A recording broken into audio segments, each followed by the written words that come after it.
Bien, merci d'être venu par ce temps bien froid pour évoquer le Parlement européen. Je pense qu'il n'y a pas besoin de micro, ça va, vous m'entendez suffisamment.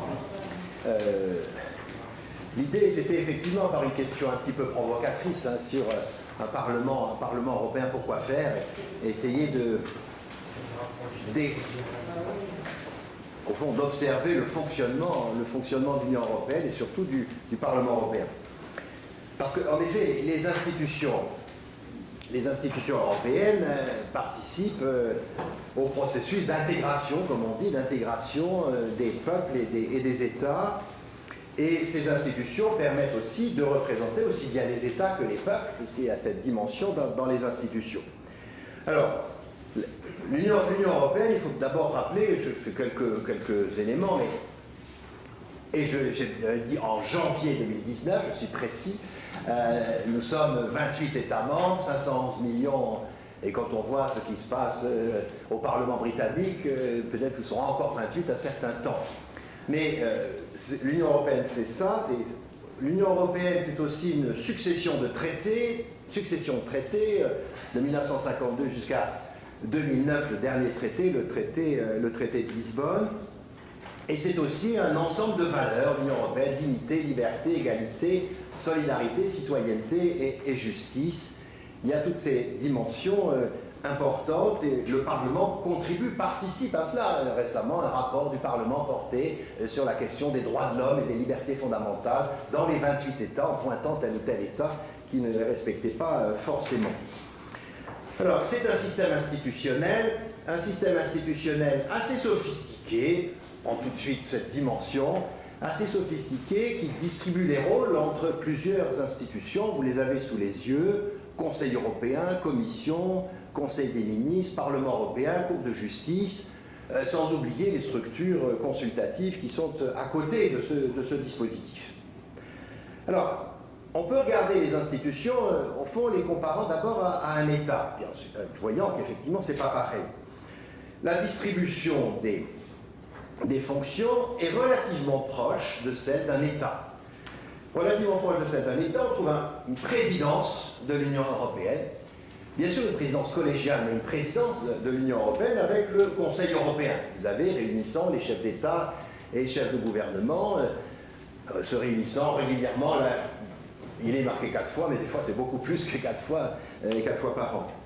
Il y a aussi un gouvernement, ce qu'on peut qualifier de gouvernement de l'Union européenne, le Conseil des ministres et bien sûr aussi la Commission européenne. On pourrait considérer que leur fonction est de nature gouvernementale, aussi bien le Conseil d'ailleurs que la Commission. Il y a un Parlement européen, et il y a enfin un juge pour l'Union européenne, la Cour de justice de l'Union européenne. Et si on fait des comparaisons, il y a un pouvoir exécutif, un pouvoir législatif et un pouvoir judiciaire. Il ne faut pas faire la comparaison, la pousser trop loin, parce qu'on peut s'apercevoir que ce n'est pas tout à fait la même chose, d'autant plus que l'Union européenne n'est pas un État. N'est pas un État fédéral, mais n'est pas un État tout court sur ce registre-là. Ce qui fait qu'il a fallu inventer un vocabulaire pour essayer de qualifier l'Union européenne. Le terme que Jacques Delors a inventé, parce qu'il l'a inventé dans le langage, une fédération d'États-nations. Fédération d'États-nations sans qu'il y ait d'État fédéral. Si on fait des comparaisons, je trouve que ce terme est assez intéressant. Certains l'ont qualifié de monstre juridique. Je pense à Dominique Rousseau, par exemple. Il n'a pas arrêté de dire que Fédération d'États-nations, c'est un monstre juridique. Et après tout, il a aussi parfois raison. Il y a une autre forme d'approche. Une autre approche est l'approche par la représentation et par la légitimité. La représentation et la légitimité. Les États et leurs gouvernements sont représentés par le Conseil européen et par le Conseil des ministres. Je dis bien, les États sont représentés par le Conseil européen, chef d'État, chef de gouvernement, Conseil des ministres, par les ministres. C'est une représentation. Les peuples sont représentés par le Parlement européen. Et il y a une légitimité du Parlement européen parce qu'il représente les peuples à l'issue d'élections au suffrage universel direct. C'est un élément important. Si l'on continue toujours dans cette question de la représentation, eh bien on peut dire que la représentation de l'intérêt général de l'Union européenne, Cette représentation, elle est faite par la Commission européenne. La Commission européenne, sa fonction, c'est l'intérêt général de l'Union. Les commissaires, une fois choisis comme commissaires, j'allais dire, doivent oublier leur pays et défendre simplement l'intérêt général de l'Union, et pas l'intérêt du pays dont ils sont originaires, bien évidemment. Et enfin, le droit de l'Union, il est défendu et représenté par la Cour de justice. Au travers de la représentation, on retrouve des éléments forts. On peut aussi considérer qu'on a affaire, et c'est ce qui est souvent utilisé, à une forme originale de démocratie. À une forme originale de démocratie, qui suscite la création d'un traité constitutionnel. Parce qu'après tout, si ce n'était pas une forme originale de démocratie, il n'y aurait pas eu besoin d'imaginer un traité établissant une constitution pour l'Europe. Parler d'un traité établissant une constitution pour l'Europe, c'est faire de la comparaison avec le système constitutionnel des États membres. On parle de constitution. Mais en même temps, c'est un traité faisant constitution. Voilà encore un monstre juridique pour reprendre le vocabulaire de Dominique Rousseau. Mais cette dimension, en quelque sorte, n'est pas à négliger. Et au fond, ce traité n'a pas été compris comme tel, ou compris de manière excessive comme tel, par certains États qui ont rejeté par référendum le traité établissant une constitution pour l'Europe.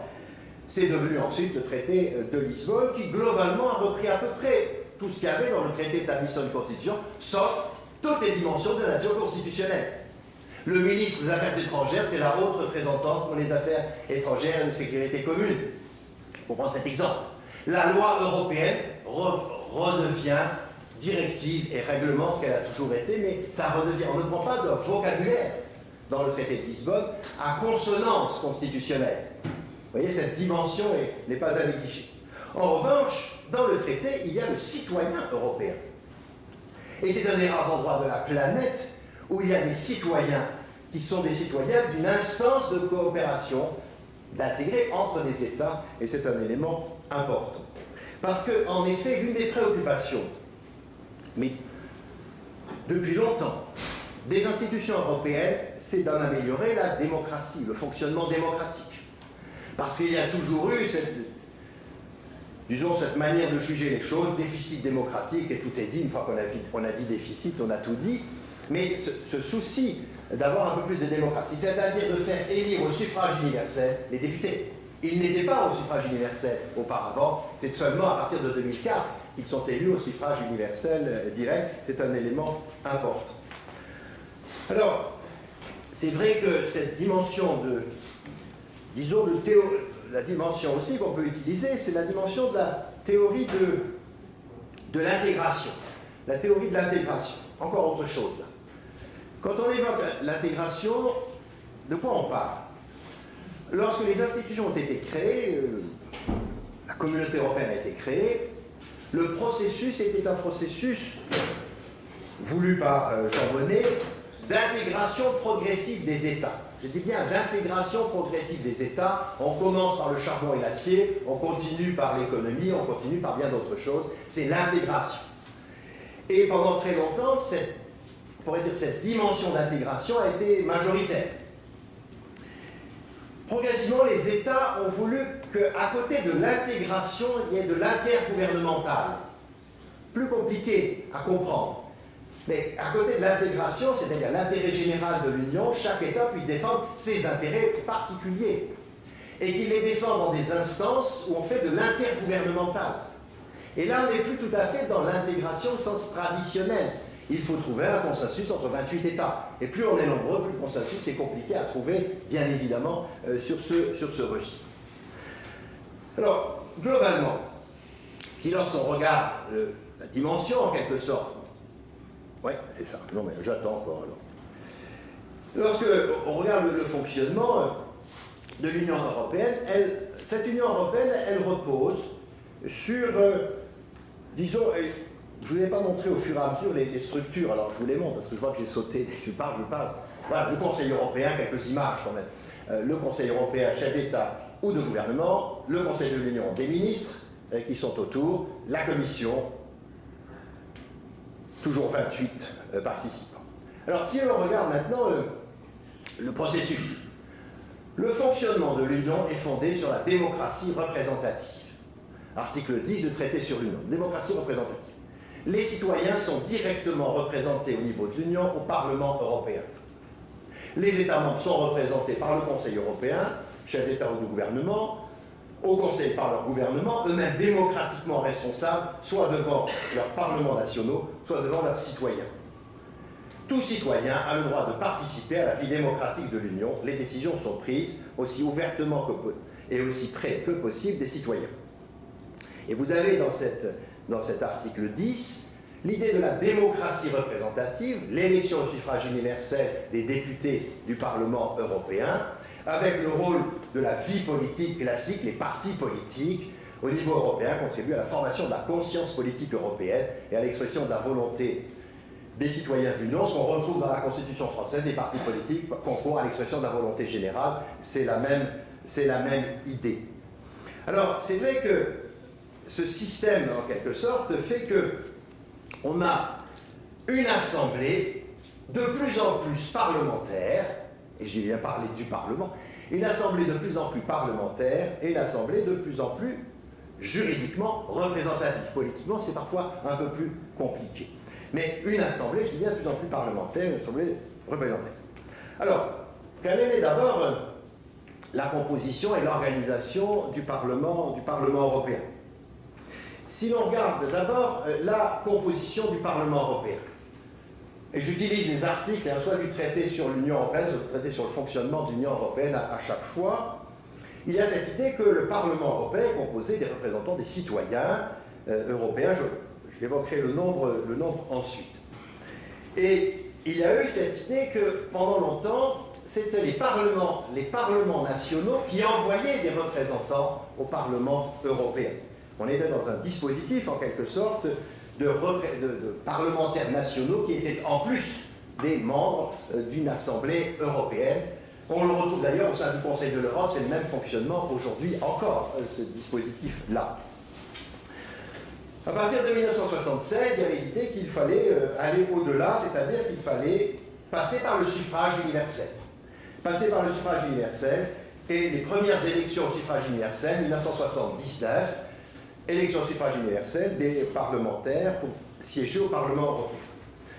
Et à l'époque, il y a eu en France une discussion qui avait entraîné la saisie du Conseil constitutionnel, puisqu'il y avait une modification importante, il devait se prononcer.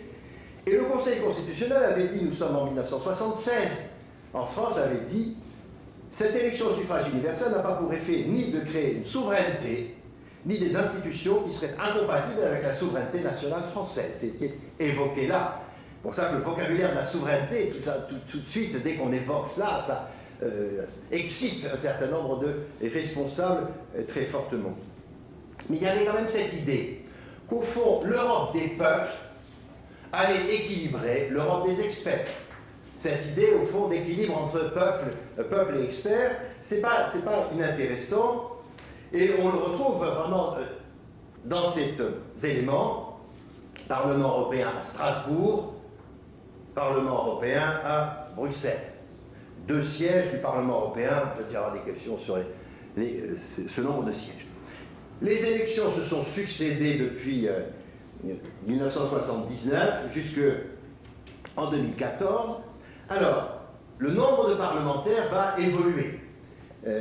Enfin, c'est compliqué aussi, parce que maintenant, il faut toujours regarder Westminster pour savoir si tout va effectivement aller dans ce sens. En effet, le nombre de parlementaires aujourd'hui, il est de 751 sièges. C'est 750 plus un siège, celui du président. C'est comme ça que les choses ont été conçues, pour qu'il n'y ait pas une assemblée pléthorique à la mode, j'allais dire à la mode soviétique d'une certaine époque, mais surtout à la mode chinoise d'aujourd'hui, où l'Assemblée du peuple dépasse très largement les 1000 ressortissants. Donc pour gérer à peu près convenablement un hémicycle, il ne faut pas qu'on dépasse, on aille dans des chiffres excessifs. La distribution du nombre, c'est en fonction de la population, ça va de 96 pour l'Allemagne à 6 pour l'Estonie ou le Luxembourg. Ce chiffre va vraisemblablement passer à 705 sièges. C'est tout à fait en haut les 705 sièges. Et avec le départ du Royaume-Uni, puisque le Royaume-Uni quittant l'Union européenne, ses sièges deviennent vacants, et il n'a pas été décidé de répartir tous les sièges vacants entre tous les États pour rester à 750, mais pour baisser le nombre de députés, mais en augmentant un petit peu le nombre de certains États. Je vous ai mis les chiffres, la France a légèrement augmenté, puisqu'elle est passée à 79 députés. D'autres ont peu augmenté, à un chiffre, la Grèce c'est 1, la République tchèque c'est 1, ainsi de suite. Le Luxembourg et Malte sont restés à 6, mais c'est toujours en fonction de la population. Et l'Allemagne n'a pas eu plus de députés qu'elle n'en avait auparavant. Le mandat des députés est de 5 ans. Il bénéficie d'un statut qui est fixé par le Parlement européen. C'est le statut du 28 septembre 2005, qui était applicable aux élections de 2009, n'a pas été vraiment changé, fixant rémunération, droit à pension, exigences, l'indemnité dite appropriée pour les députés européens, fixation des impôts pour les députés européens, puisqu'ils payent leurs impôts à l'Union européenne de manière très, très précise. Pendant très longtemps, les députés européens étaient payés, indemnisés plus exactement, en fonction de leur pays d'origine. Mais il y avait une telle distorsion entre les députés grecs et les députés français ou les députés britanniques, il a fallu harmoniser tout cela pour qu'ils soient traités de la même manière. Vous trouvez ça dans les éléments qui ont été fixés, y compris par des décisions de 2005, cette fois-ci au niveau du Parlement européen. Le budget de l'Union pour le Parlement européen est de 1,8 milliard d'euros. C'est le fonctionnement du Parlement européen, c'est-à-dire 1,2% du budget de l'Union européenne. Le Parlement européen coûte 1,2% du budget du Parlement de l'Union européenne, avec toute une série d'exigences. Et parmi les exigences fortes, beaucoup d'États ont suivi cette dimension, c'est l'impossibilité, l'incompatibilité de cumul de mandats. Pendant longtemps, et même en France d'ailleurs, il y avait des cumuls de mandats potentiels possibles. Ils ont disparu et cette décision, pas de compatibilité entre un mandat parlementaire national et un mandat parlementaire européen. Ils bénéficient de privilèges, d'immunité, d'inviolabilité, d'irresponsabilité dans l'exercice de leurs fonctions. D'ailleurs, certains parlementaires le rappellent avec, disons, un petit peu de force de manifestation pour exposer leur irresponsabilité pour les poursuites à l'occasion des votes émis dans le fonctionnement du Parlement. Alors, sur la question de la désignation, ce qu'on a pu constater, c'est que, au fond, la représentation maintenant se fait presque partout à la proportionnelle. Même les Britanniques ont appris la proportionnelle, ce qui est pour eux un changement considérable par rapport au scrutin majoritaire à un tour. C'est tout à fait différent, bien évidemment. En France, l'élection prochaine va se faire de manière différente que les élections précédentes. En effet, la France, à partir de 2004, avait été divisée en 8 grandes circonscriptions, dont une pour l'outre-mer. La volonté pour les élections de 2019, c'est de revenir à la circonscription nationale, plus de circonscription régionale. Les explications sont très liées à l'évolution des partis politiques dans notre pays depuis les élections présidentielles de 2017. Il y avait l'idée aussi, certains l'avaient imaginé, de listes transnationales. Ça n'a pas été vraiment suivi des faits, ça a été un peu abandonné, j'aurai l'occasion d'en reparler à lui. Alors, cette élection n'a pas pour conséquence, en quelque sorte, et c'est pour ça qu'elle est faite de cette manière, cette élection se fait par pays. Les circonscriptions sont des circonscriptions nationales, ce n'est pas la circonscription européenne qui est concernée, circonscription nationale, ce qui expose aussi le léger décalage du temps par rapport au vote, léger par rapport à tel ou tel pays. En effet, on a un parallélisme des scrutins, mais on n'a pas une unité du scrutin sur l'ensemble de l'Europe. Parallélisme des scrutins, c'est un élément fort. Donc des campagnes électorales, et on voit bien les choses poindre en France comme d'habitude, la France ne change jamais ses mauvaises habitudes, en ce sens que, effectivement, les campagnes électorales sont beaucoup plus marquées par des préoccupations nationales que par des préoccupations européennes. On parle de l'Europe, il faut vraiment en parler, mais on parle d'abord qui va l'emporter, sur qui, comment, et quelles conséquences ça aura sur le gouvernement de la France, sur le président de la République française. D'ailleurs, on voit poindre des listes des listes électorales gilets jaunes, donc ça va tout à fait intéressant à observer. Alors, c'est vrai que, et là, c'est là qu'il y a le paradoxe que je voudrais pointer du doigt, c'est que les circonscriptions sont nationales, les débats électoraux sont plutôt des débats nationaux, relativement modestement des débats européens sur ce sujet-là, à cette occasion-là. Mais une fois que les députés sont élus, une fois qu'ils sont élus, ils n'ont pas vocation à défendre leur propre pays. Les députés élus ont vocation à défendre l'intérêt général de l'Union européenne. Sauf s'ils ne croient pas à l'Union européenne, ce qui est autre chose. S'ils n'y croient pas, alors ils ne pensent qu'à leur propre pays, c'est-à-dire ils ne vont jamais siéger au Parlement européen.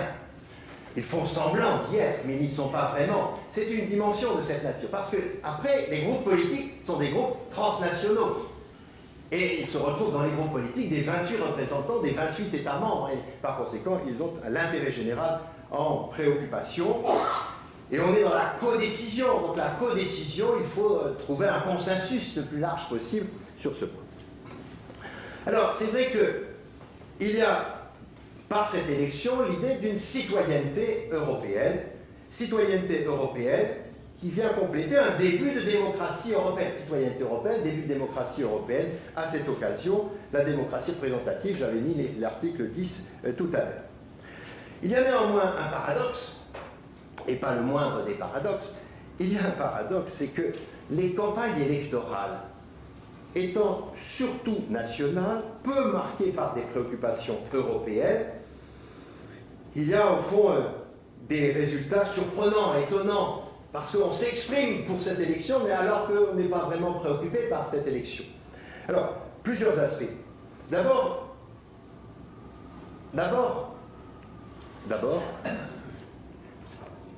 j'appuie, mais il ne se passe rien.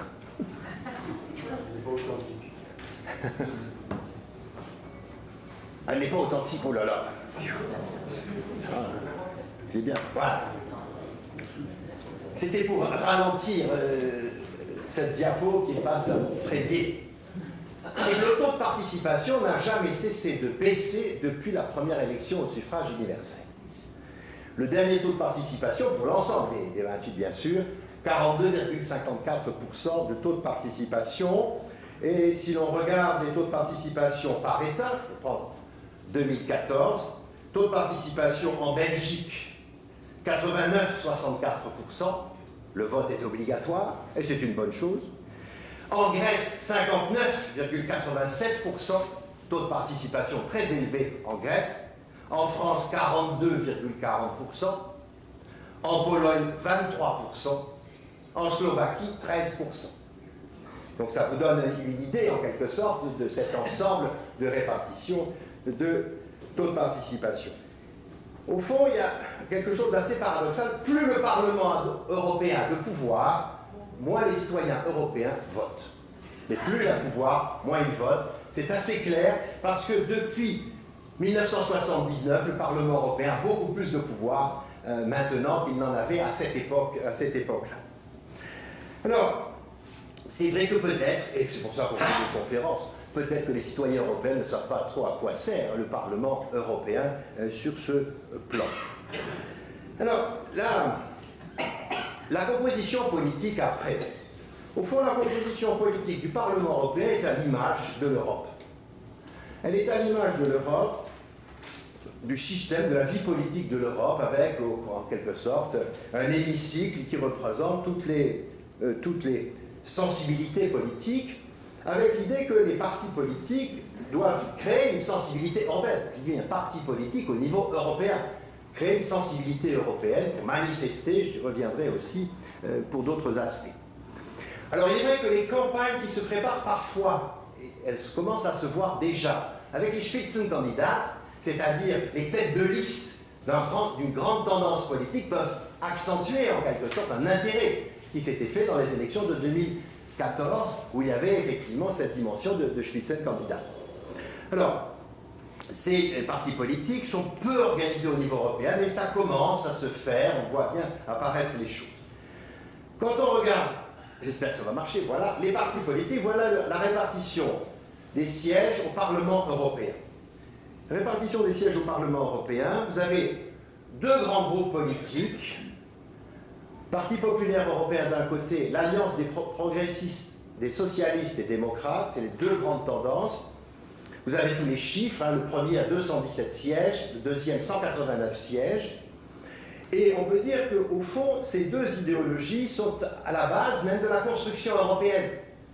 Parce que lorsqu'on regarde l'histoire du mouvement européen, par exemple, on retrouve ces deux tendances qui ont joué un rôle pour la création de l'Union européenne, Communauté européenne d'abord, Union européenne ensuite, bien évidemment. C'est les deux grandes tendances qui fonctionnent sur ce registre. On dit souvent, pour aller plus vite, les chrétiens-démocrates et les sociaux-démocrates, même si en France, sociaux-démocrates, ça fait peur, même au Parti socialiste, donc il faut éviter d'employer ce vocabulaire. Il est très adapté à l'Allemagne, mais pas forcément adapté à d'autres pays.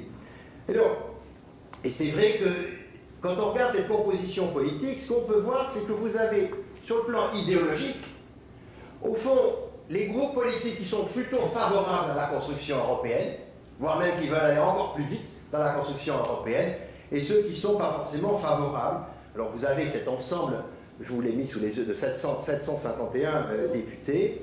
Alors le Parti populaire européen, c'est 217, est plutôt favorable à la construction.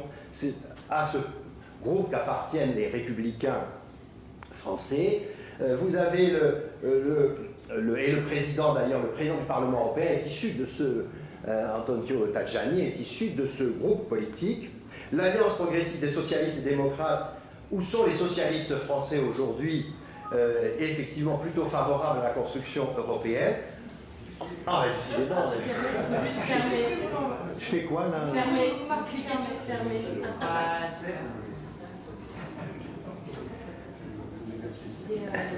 Ne dites pas des choses fausses, j'entends là. J'ai l'oreille dans l'autre sens, moi, cette fois-ci. Alors, vous avez au-delà des groupes qui sont favorables aussi, qui est l'Alliance des démocrates et des libéraux pour l'Europe, avec ses 50 sièges. Alliance libre européenne, vous l'avez ici, démocrates et des libéraux. Vous avez aussi les groupes des Verts, qui sont favorables à la construction européenne, que l'on retrouve aussi, vous l'avez aussi normalement devant vous. Alors, les Verts et l'Alliance libre européenne. Alors, les autres groupes, plus modestes en nombre, il est vrai, plus modestes en nombre, ne sont pas forcément, sont plutôt eurosceptiques, si ce n'est pas plus qu'eurosceptiques.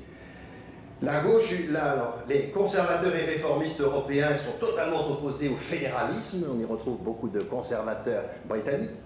La gauche unitaire européenne et la gauche verte européenne, on y retrouve les représentants de la France insoumise, qui ne sont pas forcément très favorables à la construction européenne. Le groupe Europe des Nations et des Libertés, très souverainiste, bien évidemment, réunit les partis d'extrême droite, et le Rassemblement national, qui réunit notamment le Rassemblement national français, même s'il s'est divisé entre Rassemblement national et patriotes au sein du Parlement européen. Alors, l'organisation, voilà, donc l'organisation, on y retrouve le président Tajani, 14 vice-présidents, 5 questeurs. Pour la présidence, on est dans un système inhabituel d'alternance politique.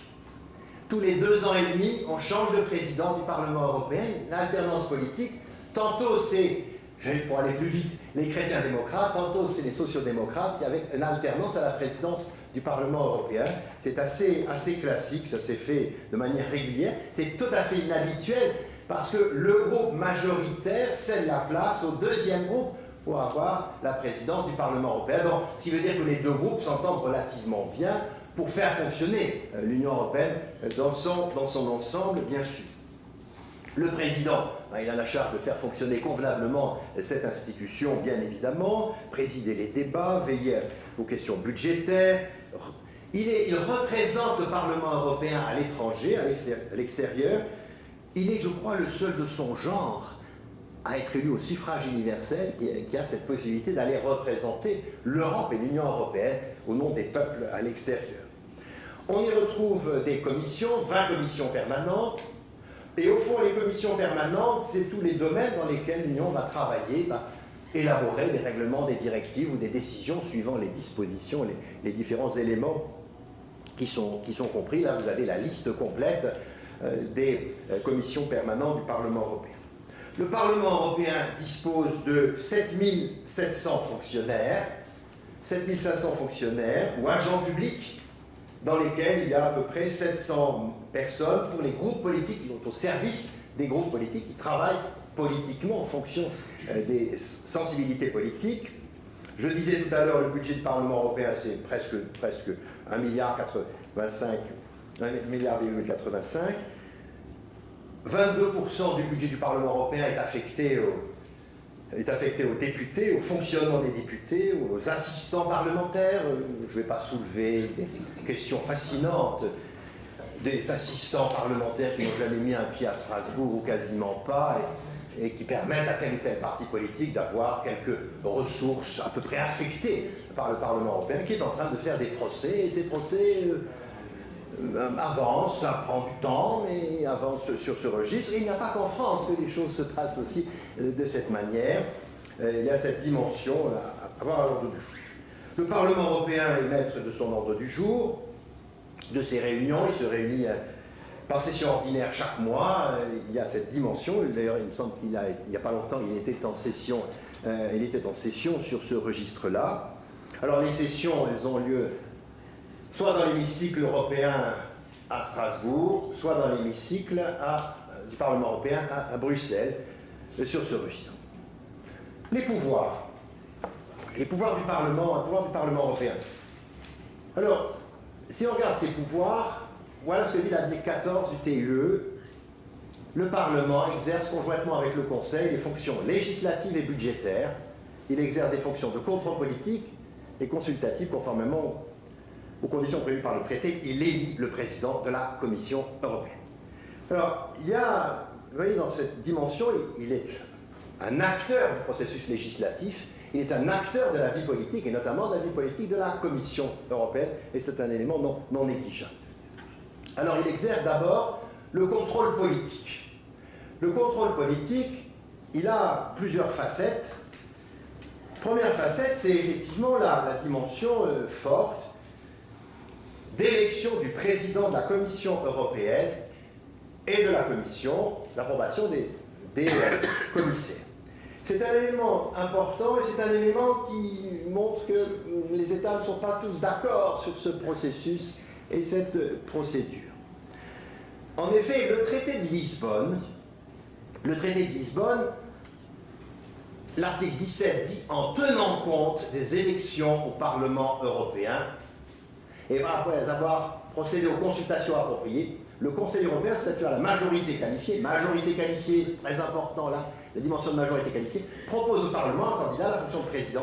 Ce candidat est élu par le Parlement européen à la majorité des membres qui le composent. Et si le candidat ne recueille pas, comment c'est bon. Alors, c'est très important parce que c'est très lié maintenant à ce qui s'est passé en 2014. C'est passé en 2014 où effectivement on a vu naître l'idée du Spitzenkandidat, c'est-à-dire la mise en avant des têtes de liste des mouvements politiques européens se regroupant pour choisir qui sera l'éventuel président de la Commission européenne, le tête de liste, qui sera l'éventuel président, si l'ensemble des partis de ce groupe politique obtient bien sûr la majorité en matière de parlementaires. Et ce qui s'est passé pour 2014, M. Juncker était le Spitzenkandidat des chrétiens démocrates. Et naturellement, il devait devenir président de la Commission européenne. Parce que les peuples avaient décidé d'élire un groupe politique majoritaire chrétien-démocrate. Les États, et notamment une certaine Madame Merkel, n'étaient pas enthousiastes de voir arriver ce luxembourgeois à la tête de la Commission. Et le Parlement a résisté. Il y a eu un affrontement, le mot est excessif, mais un débat en tous les cas, entre les représentants des États, ou chefs d'État, chefs de gouvernement, et la présidence du Parlement européen. Non, puisqu'il est arrivé en tête, c'est à lui d'arriver en tête. Et si vous regardez ce qui se passe pour les prochaines élections, notre chef d'État considère que oui, Spitzenkandidat, c'est bien, mais pas vraiment pour élire le prochain président de la Commission. Il n'est pas lui-même enthousiaste que ce soit automatiquement, je dis bien automatiquement, Parce qu'effectivement, il y a une conséquence forte, c'est que si on raisonne simplement en nombre, quasiment à chaque fois, ça devrait être un chrétien démocrate.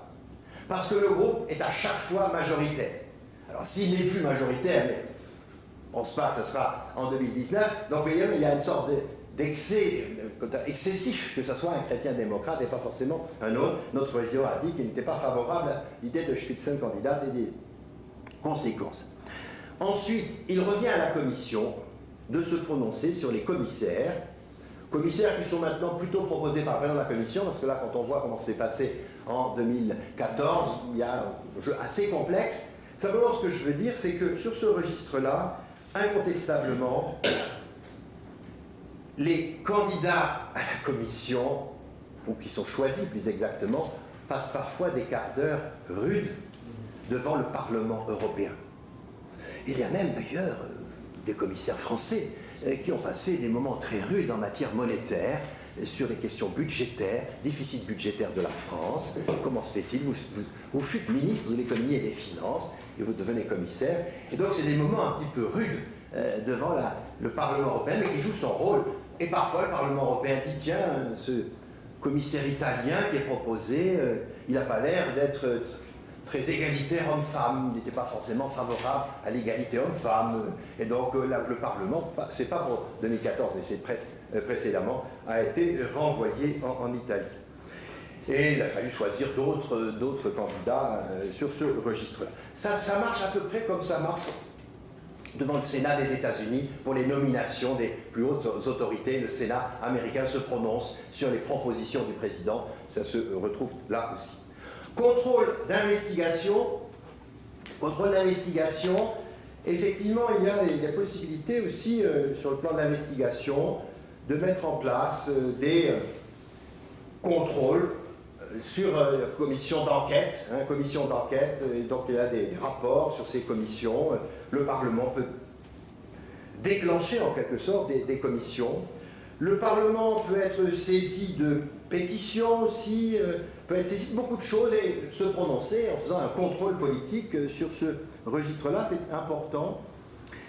Les autres instances doivent présenter au Parlement européen beaucoup de rapports, rapport général sur l'activité de l'Union, rapport sur l'application du droit de l'Union, rapport sur le programme annuel de la Commission, et le Parlement se prononce sur les différents travaux qui lui sont proposés, peut mettre en place des commissions d'enquête sur, par exemple, les mesures des émissions dans le secteur automobile, sur le blanchiment et l'évasion fiscale et sur bien d'autres choses. Le Parlement s'est prononcé et la Commission en tient compte. Il y a la possibilité aussi que les citoyens fassent des pétitions présentées au Parlement européen sur les sujets qui leur paraissent importants. Le Parlement, de ce point de vue-là, est informé. De même, il y a un rapport annuel qui est fait par la médiatrice européenne sur les différentes enquêtes, son investigation sur le bon fonctionnement de l'Union. C'est présenté aussi au Parlement européen. Enfin, vous avez le Parlement peut censurer la Commission et la renverser. Exactement comme dans un régime parlementaire, le Parlement peut, par une procédure bien évidemment, renverser la Commission européenne et les commissaires en sont obligés de démissionner. Alors, ce dispositif apparaît dans l'article 234 sur ce registre. Ça a failli se faire, il y a plusieurs motions de censure, il y a eu plusieurs motions de censure dans l'histoire du Parlement. Ça a failli se faire avec M. Santer, mais M. Santer a démissionné avant que la motion de censure ait pu être adoptée et a demandé à tous les commissaires de démissionner. Je ne rentre pas dans les considérations de M. Santer et d'autres commissaires qui ont été à cette époque montrés du doigt par un certain journaliste, me semble-t-il, de Libération, qui avait joué un rôle non négligeable pour pointer du doigt les dysfonctionnements de la Commission européenne. Alors, il y a une autre fonction qui est la fonction délibérative et normative. Alors, là-dessus, il y a plusieurs aspects. Et là, on voit aussi des comparaisons avec d'autres régimes. Vous avez, par exemple, un discours sur l'état de l'Union, qui est fait chaque année au mois de septembre devant le Parlement européen, où le président de la Commission européenne présente son programme, fait un peu le bilan du passé, mais son programme pour l'année qui vient, exactement comme le président des États-Unis fait un discours sur l'état de l'Union devant le Sénat des États-Unis d'Amérique. C'est presque le même vocabulaire qui est utilisé. Le Parlement est aussi informé... non. Le Parlement est aussi informé par le haut représentant de l'Union pour les affaires étrangères et la politique de sécurité, qui vient présenter les différents enjeux de cette politique européenne et de sécurité, étrangère et de sécurité. Et il y a là aussi la possibilité pour le Parlement de se prononcer. Voilà Federica Mogherini qui présente telle ou telle orientation devant le Parlement européen.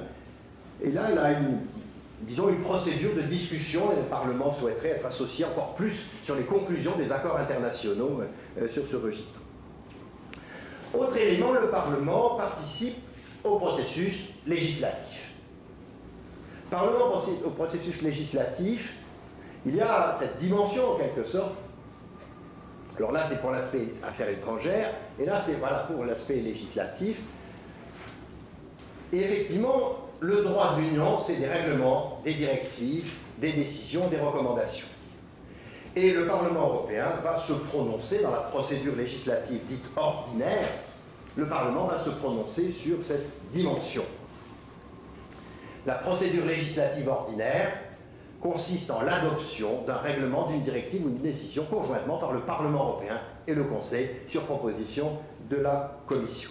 Donc le Parlement européen est amené à se prononcer sur les projets de directives, sur les projets de règlement, sur les projets de décision lorsque cela concerne fortement. Et c'est vrai qu'il est concerné par à peu près tout dorénavant, vraiment cette dimension est tout à fait essentielle. Alors la procédure législative, je vais donner quelques exemples parce que c'est toujours parlant les schémas comme ça et on voit les choses. Vous avez effectivement le Conseil européen qui fait des propositions générales, très générales.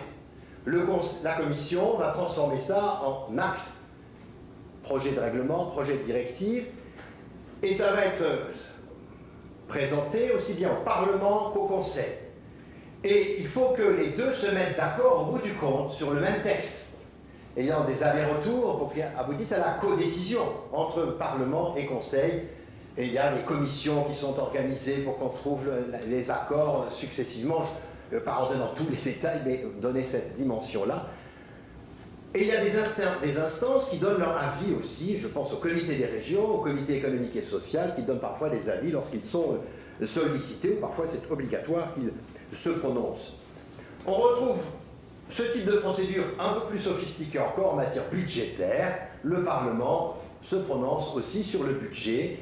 Et on a un processus budgétaire qui va du 1er septembre au 18 décembre et avec les navettes entre les différentes institutions pour adopter le budget de l'année suivante, bien évidemment. Alors, pour un peu ouvrir d'autres, peut-être susciter des questions, comment est perçu le Parlement européen? Donc j'ai fait le tour à peu près sous toutes les facettes. Si on regarde les eurobaromètres, parce que j'aime beaucoup les eurobaromètres, je les utilise très souvent dans mes interventions, il y a plusieurs choses qui me paraissent tout à fait intéressantes à observer. La perception par les Européens de la démocratie européenne et des institutions. Si l'on regarde la confiance qu'il y a dans les institutions européennes, je dis bien européennes, des Européens, alors là vous avez les 28 qui se sont prononcés, les 28 qui ont été sondés en quelque sorte, les 28 populations ont été sondées. La meilleure confiance, c'est le Parlement européen. La plus petite confiance, c'est étrange d'ailleurs, le Comité européen des régions. Et la Commission arrive en troisième, la Banque, enfin, vous voyez, et la Cour de justice en deuxième. Premier, satisfaction, le Parlement, deuxième satisfaction, la Cour de justice, c'est tout à fait intéressant. Quand on regarde toujours les eurobaromètres, et là, ça me paraît tout à fait intéressant, la confiance dans toutes les institutions. Observez les choses. Ça me paraît très révélateur. Sondage de 2008, ce n'est pas des sondages retirés d'il y a 20 ans. Première institution dans laquelle il y a confiance, l'armée. Deuxième, la police. L'Union européenne arrive un peu plus tard, mais après, regardez, le Parlement national. Parlement national, confiance, 34%. Le gouvernement national, 34%. Les partis politiques, 19%. C'est intéressant de voir dans l'ensemble des institutions, l'Union européenne n'est pas située de manière négligeable. L'Union européenne, je dis bien, pas l'aspect national. Si on continue, le sentiment d'être citoyen européen. Les derniers Eurobaromètres sont de novembre 2018. Pour les Français, 62% se considèrent comme citoyens européens. 37% totalement, ils ne sont pas citoyens européens, et 1% c'est pas. Si vous comparez à d'autres, en Allemagne, 86% se considèrent comme citoyens européens, luxembourgeois, 89%. Vous voyez les chiffres. Et les Grecs, 52% se considèrent comme citoyens européens. Les Bulgares, un petit peu moins. Mais les chiffres sont assez intéressants, ce sont les sondages relativement récents. Si l'on continue dans ces sondages, ma voix compte dans l'Union. Observez la France, 44% ma voix compte, 51% ma voix ne compte pas. Si vous observez la Belgique, ma voix compte, 63%. Si vous observez d'autres États, vous avez des chiffres. L'Allemagne, ma voix compte, 70%. Les Danois, 73%. Les Suédois, 71%. Les Français, 44%. Les Grecs, c'est seulement 19%. Ma voix compte dans l'Union européenne. La perception qu'ont les Européens de l'Union, la perception démocratique. Et là, c'est au printemps de 2018. L'Union est démocratique pour 56% des Français. Regardez tous les autres, vous avez les 28. Hein. Vous connaissez tous les drapeaux, j'imagine. Donc, par conséquent, vous trouverez facilement ou les sigles. Alors, sur ce registre-là, et comment vous qualifiez l'Union? Comment qualifier l'Union? Premier élément, si c'est... alors, c'est un peu plus... on est à un chiffre très élevé pour l'aspect démocratique. Pas forcément très... mais démocratique au sens plus large du terme. Les non-démocratiques, c'est beaucoup plus faible. Non-démocratique. Alors, je voudrais conclure un peu mon propos sur, au fond, ce qui s'est passé dans cette salle il y a un certain temps dans les consultations citoyennes. Et il y a eu des consultations citoyennes jusqu'à la fin du mois d'octobre. Eh bien, ces consultations citoyennes, hein, ça a concerné à peu près 70 000 personnes en France. À Grenoble, il y en a eu plusieurs consultations citoyennes à plusieurs moments. Mais ce qui est intéressant à observer, c'est que ces consultations citoyennes ont fait des propositions. Et si vous allez voir le rapport des consultations citoyennes en France ou le rapport sur les consultations citoyennes en Europe, il y a toute une série de propositions. Et j'ai relevé les propositions et je voulais vous les montrer, parce que ça me paraît important. Proposition des consultations citoyennes 2018. Aller vers un exécutif européen soumis au contrôle du Parlement européen. Mettre en place un ministre de l'économie à l'échelle de l'Union, se doter d'un président de l'Union et le faire élire au suffrage universel. C'est les consultations citoyennes en France, hein, ça. Faire élire au suffrage universel le président de l'Union, ça ne me paraît pas inintéressant à observer. Associer les citoyens à la rédaction d'une constitution européenne. Vous savez, en dernière ligne, c'est les consultations citoyennes, les propositions qui ont été soulevées sur ce registre. Et il y a vraiment, ça ne me paraît pas inintéressant à observer sur cette dimension, donner davantage de pouvoir au Parlement européen, conférer au Parlement un pouvoir d'initiative, affirmer son indépendance, stabiliser le mode d'élection des eurodéputés, aller vers des listes transnationales pour l'élection des députés, un lien fort entre les députés et leur euro-circonscription. Ce n'est pas forcément ça qui est suivi en ce moment, puisqu'on n'a fait qu'une seule circonscription nationale. Et si là on continue dans ces propositions, il faut contrer le pouvoir des lobbies, des meilleures relations entre l'Union et ses membres, contraindre les responsables politiques nationaux à prendre réellement en considération l'Union européenne, renforcer les collaborations entre les députés nationaux et les députés européens, imposer que les candidats sur les listes nationales fassent état du groupe parlementaire qu'ils rejoindront au sein du Parlement européen, faire cesser la pratique consistant à mettre aux élections européennes des candidats battus lors des élections nationales. Ça paraît intéressant de voir ça. Quand on voit quelques noms de parlementaires français, c'est intéressant. Impliquer les élus français au Parlement européen. tout ça, c'est pour améliorer la démocratie européenne, tant que faire se peut. Alors, pour vous informer sur l'Europe, je vous recommande toujours des lectures, que je crois qu'on trouve ici. N'hésitez pas à vous fournir ici sur le décodeur, les décodeurs de l'Europe. Un ouvrage très précieux, très riche, avec beaucoup d'informations dans tous les domaines, vraiment. Il a été réalisé par la représentation de la Commission à Paris, hein, donc c'est important à évoquer. Il me semble qu'il y en a quelques exemplaires par là. Oui, il y en a plein. Il y en a plein, je crois, donc voilà, c'est pour ceux que ça intéresse. J'avais aussi montré que vous avez beaucoup de lieux pour lesquels vous pouvez vous informer, soit sous la forme de think tank, Europe Direct Grenoble, bien évidemment, on est chez elle, c'est Europe Direct Grenoble. Et la responsable, est là, donc, et puis d'autres lieux où il y a ces informations. Allez, je fais un peu de publicité aussi pour l'UPEG, hein, l'Université Populaire Européenne de Grenoble. On y fait des choses, on y travaille, et ça me paraît important. Et puis, d'une certaine manière, pour conclure, je crois qu'il faut regarder ça. Cette fois, je vote. Je crois que c'est important, votez ce que vous voulez, mais votez, ça me paraît important plutôt que l'abstention. Merci.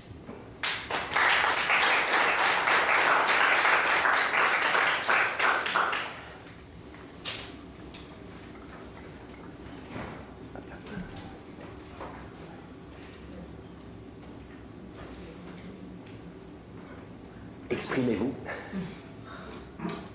Oui. Sur l'adoption des directives, le Parlement a la possibilité d'amender. Oui, bien sûr. Oui, bien sûr. Oui, oui. Ah oui, c'est toute une procédure. Alors ça, avantage et inconvénient, si vous voulez, c'est que le dispositif consensuel qui marque l'adoption des directives, c'est que au fond, les deux instances fortes, la Commission fait des propositions. La Commission fait une proposition, mais ce n'est pas une proposition clé en main. C'est un aller-retour. Alors après, le Parlement doit défendre les amendements, et la Commission va regarder les amendements qui sont proposés. Est-ce que c'est cohérent, est-ce que c'est pas cohérent? Il y a un dialogue, un vrai dialogue. Je crois que Parlement et Commission, il y a un vrai dialogue, cette dimension est forte.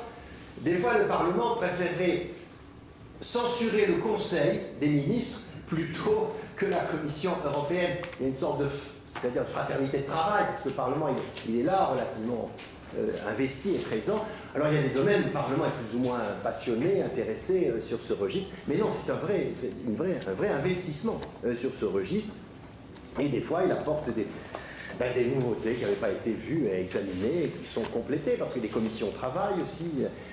L'inconvénient de cela, c'est la lenteur d'adoption des règlements et des directives dans le système européen. Et c'est là où on va le système national et le système européen. Allez, une loi, surtout si le gouvernement trouve que c'est l'urgence maximum, ça peut aller relativement vite.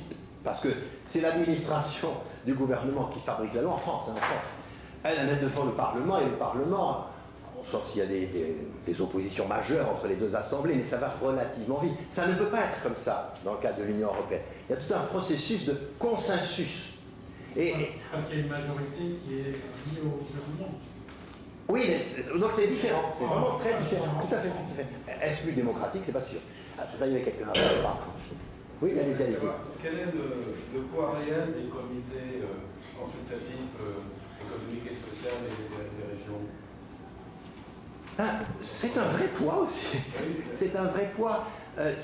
Je crois que dans toutes ces... J'ai pas une statistique, j'ai pas en tête une statistique mathématique en disant...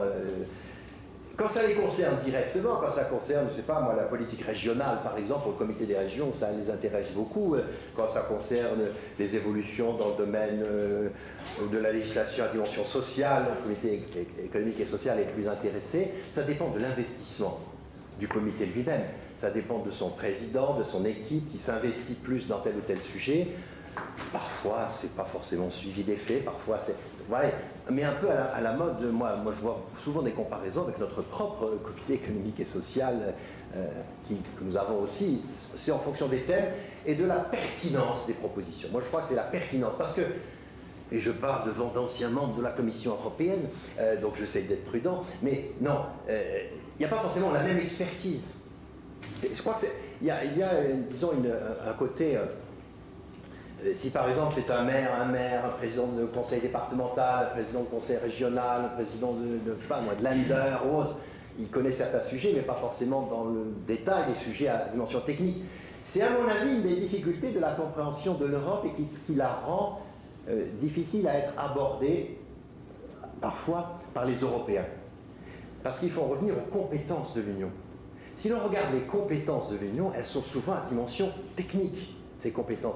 Ce qui fait qu'on ne peut pas faire des, j'allais dire, y compris devant le Parlement, des envolées lyriques sur « Ah là là, vous nous changez tout ». Enfin, c'est beaucoup plus compliqué, indépendamment du temps de parole du député aussi au Parlement européen, qui est un temps relativement restreint. Donc il faut qu'au fond, les parlementaires, comme les membres de ces instances, eux-mêmes se forment.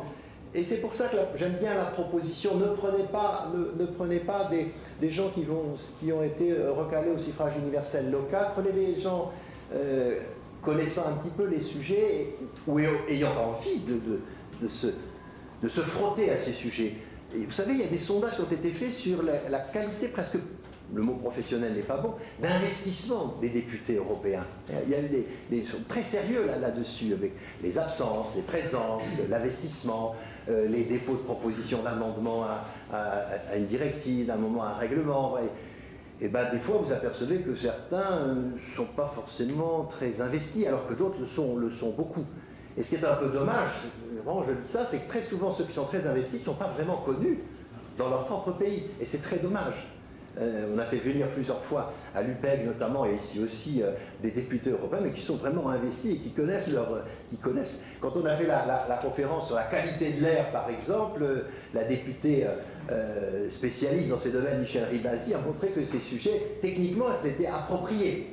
Donc parce qu'en face, les membres de la commission, c'est des professionnels des sujets concernés, donc ils connaissent bien le secteur dans lequel ils travaillent. Par conséquent, ils ne vont pas proposer une directive ou un règlement comme ça farfelu. D'autant plus que, comme on est dans un système consensuel, la Commission travaille très en amont pour savoir quelles vont être les réceptions des 28 administrations nationales, comment ça va être ressenti par telle ou telle administration. Donc il y a déjà un travail en amont très riche, très lourd. Donc quand ça arrive, disons, à la proposition, elle est déjà bien faite, bien conçue, avec l'accord d'un certain nombre d'États qui sont déjà d'accord. Donc ça ne va pas être comme ça démoli trop vite, vous voyez. Il y a discussion, mais il y a un travail préparatoire en amont très, très, très fort. Et là, c'est moins connu, cette dimension-là, me semble-t-il. Oui. Ah pardon, vas-y. Oui, c'est concernant les migrants. Je dirais il y a une directive ou un règlement de Dublin, oui. Et il semblerait qu'il ne satisfait pas les personnes qui sont migrantes et puis les États. Alors comment ce règlement ou cette directive, je n'ai pas bien compris ce que c'était exactement, comment elle peut, qui prend l'initiative de modifier ce règlement, quelle est la méthode, je dirais, pour changer ce règlement qui ne satisfait pas grand monde, enfin, d'après ce que... Enfin, je ne sais pas. Je ne veux pas rentrer dans le détail satisfaire ou pas satisfaire, c'est qu'effectivement, l'Union européenne n'avait pas connu, par une certaine augmentation des personnes demandant l'asile sur le territoire européen à ce niveau-là. Et à ce niveau-là, y compris par la Grèce, enfin, ainsi de suite. Le système est relativement simple. Je rentre dans un État, c'est l'État qui va s'occuper de moi. C'est ça qui va se faire. Sauf que l'aspect submergent pour les Grecs a entraîné que les Grecs ont laissé passer et partir, la Grèce, pardon, pas les Grecs, la Grèce a laissé passer, et simultanément les États, oui, mais on ne peut pas accueillir tout le monde, et des prises de position des États ont été assez divergentes sur ce registre-là. Ça a déstabilisé le dispositif, et ça a mis le doigt sur la nécessité d'augmenter le système des contrôles aux frontières, d'augmenter le fonctionnement même du régime d'asile, parce que c'est un régime d'asile qui est distinct suivant les États, c'est pas la même organisation et les mêmes prestations ensuite, donc il y a tout cela derrière, et je pense que, alors qui propose la Commission, c'est toujours la Commission qui est au charbon, hein. Sur le schéma c'est clair, c'est la Commission qui est au charbon, donc si la Commission constate, oui, Si on constate que c'est difficile à fonctionner, bon, il faut le refaire. Sauf que la Commission sait aussi qu'il y a des États qui vont fermer et que d'autres vont être ouverts à telle ou telle initiative, telle ou telle innovation. Donc c'est ça la difficulté. La Commission doit être saisie par quelqu'un. Ou elle se saisit. Non, elle va pas être forcément saisie. Elle s'auto-saisit. Ah ben, c'est sa fonction. Elle n'a pas à s'auto-saisir, c'est sa fonction. Je disais tout à l'heure que la Commission, elle a la défense de l'intérêt général de l'Union. Si elle considère que dans tel ou tel domaine, il faut avoir une directive, elle fera des propositions de directives. Alors, je vais nuancer légèrement par rapport à l'évolution politique de l'Union européenne. C'est pour ça que tout à l'heure, je faisais la distinction entre intégration et intergouvernementale. Le processus historique, c'était l'intégration. Donc, l'institution en charge de l'intégration, c'est la Commission. On dit à la Commission, on dit, les États ont donné à la Commission le pouvoir d'initiative pour des textes qui sont utiles pour faire fonctionner, à l'époque, la communauté européenne, depuis l'Union européenne. Prendre des initiatives indispensables. Et des fois, d'ailleurs, dans les traités, la Commission doit prendre initiative dans tel ou tel domaine. Et c'était l'intégration, c'est un processus d'intégration, c'est la Commission qui est à l'origine. Là, si vous avez regardé le schéma, il est un petit peu nuancé parce que l'intergouvernemental est intervenu. C'est que les États ont voulu rester les seigneurs, pour prendre un vocabulaire classique en la matière. Les États ont voulu rester les seigneurs. Donc les États ont dit, c'est nous qui allons faire des propositions pour que la Commission fasse des propositions.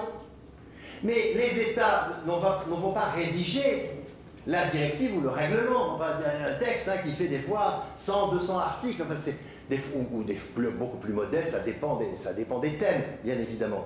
Donc, les vrais compétents pour rédiger, en fonction des idées éventuellement suggérées par les États, mais sur la question, la question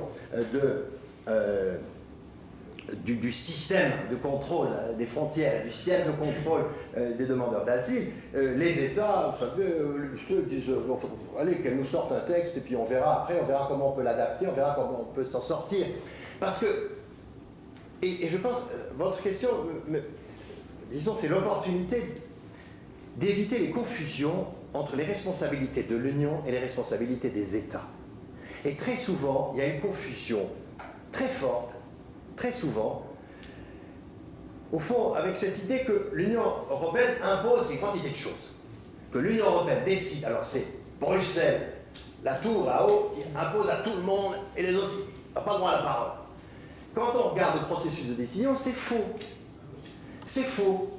Et parce que le processus de décision nécessite l'accord entre trois instances. L'accord, je dis bien, entre trois instances. C'est-à-dire le Conseil, le Parlement, la Commission. Il faut que les trois se mettent d'accord.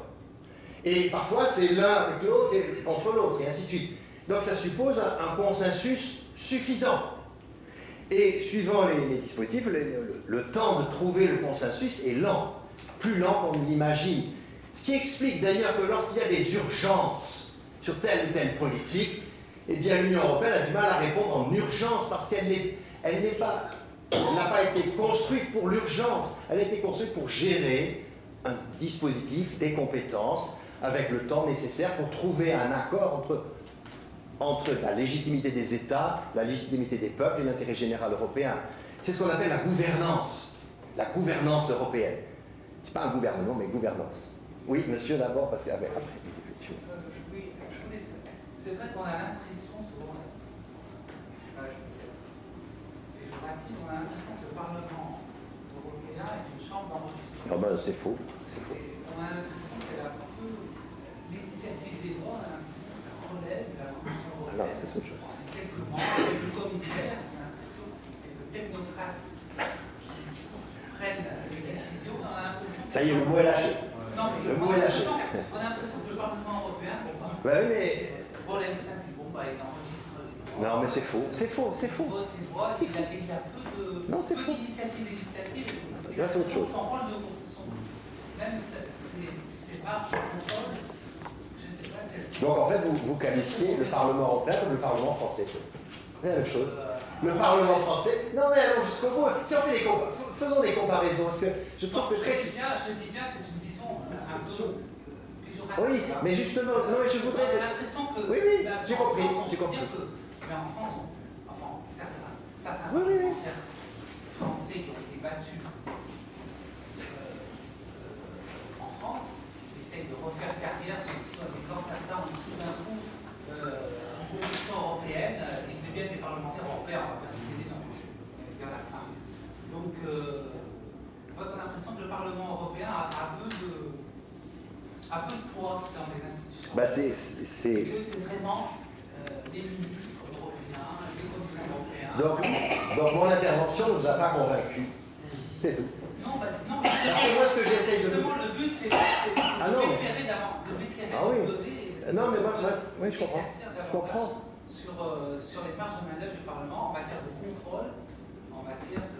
Ah, il peut contrôler tout, à peu près tout ce qu'il veut. Il peut pas contrôler à peu près tout. Pardon? Non. Si vous le savez, pourquoi me posez la question? Vous savez d'avance la réponse pour vous. Non, le Parlement contrôle tout. Alors, la Commission elle est contrôlée aussi par le Parlement européen, le fonctionnement c'est contrôlé, la manière dont, disons, telle ou telle politique est mise en place, elle est contrôlée par le Parlement européen. Il y a vraiment... Alors, allez voir les rapports du Parlement européen, vous verrez, vous serez submergé de rapports du Parlement européen, de quantité de domaines. Simplement, là où on peut voir la nuance par rapport à un système national, c'est clair, les États n'ont pas voulu que le Parlement européen ait le droit d'initiative législative. Oui, mais voilà, d'accord. Mais vous avez bien vu ce que je vous ai montré à la fin, qu'il ait le pouvoir d'initiative législative. Contrairement au Parlement français qui a le Oui, qui a d'accord. une proposition de droit. Alors, bien sûr. C'est vrai qu'il y a des amendements. Bon, ça c'est autre chose. Je ne veux pas faire de la politique politicienne nationale. Non. Et son investissement se fait dans les projets de règlement et de directives qui lui sont proposés parce que les États ont considéré qu'il fallait une haute autorité. Et ce n'est pas des technocrates, les commissaires, contrairement à ce que vous dites. Là encore, c'est souvent des politiques et pas des technocrates. Souvent d'ailleurs, ils connaissent... Bon, je ferme la parenthèse négative, mais c'est l'idée de départ. Quand il a été fait la communauté européenne du charbon et de l'acier, on a créé la haute autorité du charbon et de l'acier. Qu'est-ce que ça voulait dire? Non, je termine ma phrase avant que vous recommenciez. Une haute autorité qui soit déconnectée des États membres. Déconnectée. C'est-à-dire que la Commission ne représente pas la France, l'Allemagne, je ne sais quel autre, les 28 États. La Commission représente les intérêts de l'Union européenne globale, pris de manière globale, pas des États. Ce qui fait qu'après, vous pouvez très bien avoir un ministre d'un État qui dit « Ah, moi ça, j'en veux pas du tout, cette orientation ne me plaît pas du tout ». C'est très simple, ça veut dire que lorsque ça arrive devant le Conseil des ministres, il peut dire « Je vote pas, je vote contre ». C'est retiré de l'ordre du jour. L'ordre du jour A pour passer à l'ordre du jour B, c'est-à-dire le vote après discussion. Mais vous avez plein de ministres qui... Enfin, il faut les voir comment ils se comportent, certains ministres. Ils arrivent, ils connaissent pour certains très très bien les dossiers, d'autres ils connaissent quasiment pas le dossier, ils ont appris à le connaître dans le TGV Paris-Bruxelles, et demandent à leurs collaborateurs, je vote quoi? Je vote quoi? Je fais quoi? Donc là, parce que, et c'est ça que je voudrais faire passer, si vous voulez comme idée, on est dans un dispositif qui se joue sur le long terme, et pas difficilement le court terme, et la réactivité de court terme, sur le long terme, c'est de ce point de vue-là, pas en phase totalement avec parfois le court terme des États, le fonctionnement des États. Vous voyez cette dimension? Et donc ça alourdit la procédure, ça la ralentit d'une certaine manière. Parfois je suis sûr que la Commission voudrait aller beaucoup plus vite pour une directive qui soit adoptée. Allez, il faut y aller, sauf qu'il faut y aller. Si les 28 ministres ne sont pas d'accord, bah, ça ne marchera pas. Et si le Parlement européen est tout feu dehors, bah, ça ne marchera pas. Donc le Parlement européen, et plus les parlementaires sont compétents, plus ils pèsent. Mais bien évidemment, ça ne se fait pas sur la place publique. Il n'y a pas des retransmissions télévisuelles, même si on peut le voir, on peut voir les débats au Parlement européen.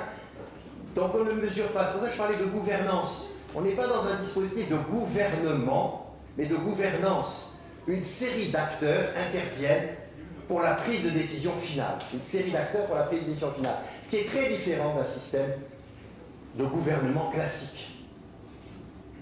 Monsieur, allez-y, monsieur Finant. Allez-y, hein. Oui, moi, en fait, j'aurais envie que tu rappelles quelques précisions sur le traité de Lisbonne. La première, c'est est-ce que Nicolas Sarkozy avait dit qu'il renégocierait un traité? Est-ce qu'il avait été précis sur le sujet? Parce que bon, on fait la critique au traité de Lisbonne d'être un peu un bébé dans le dos aux citoyens qui ont refusé le traité constitutionnel européen.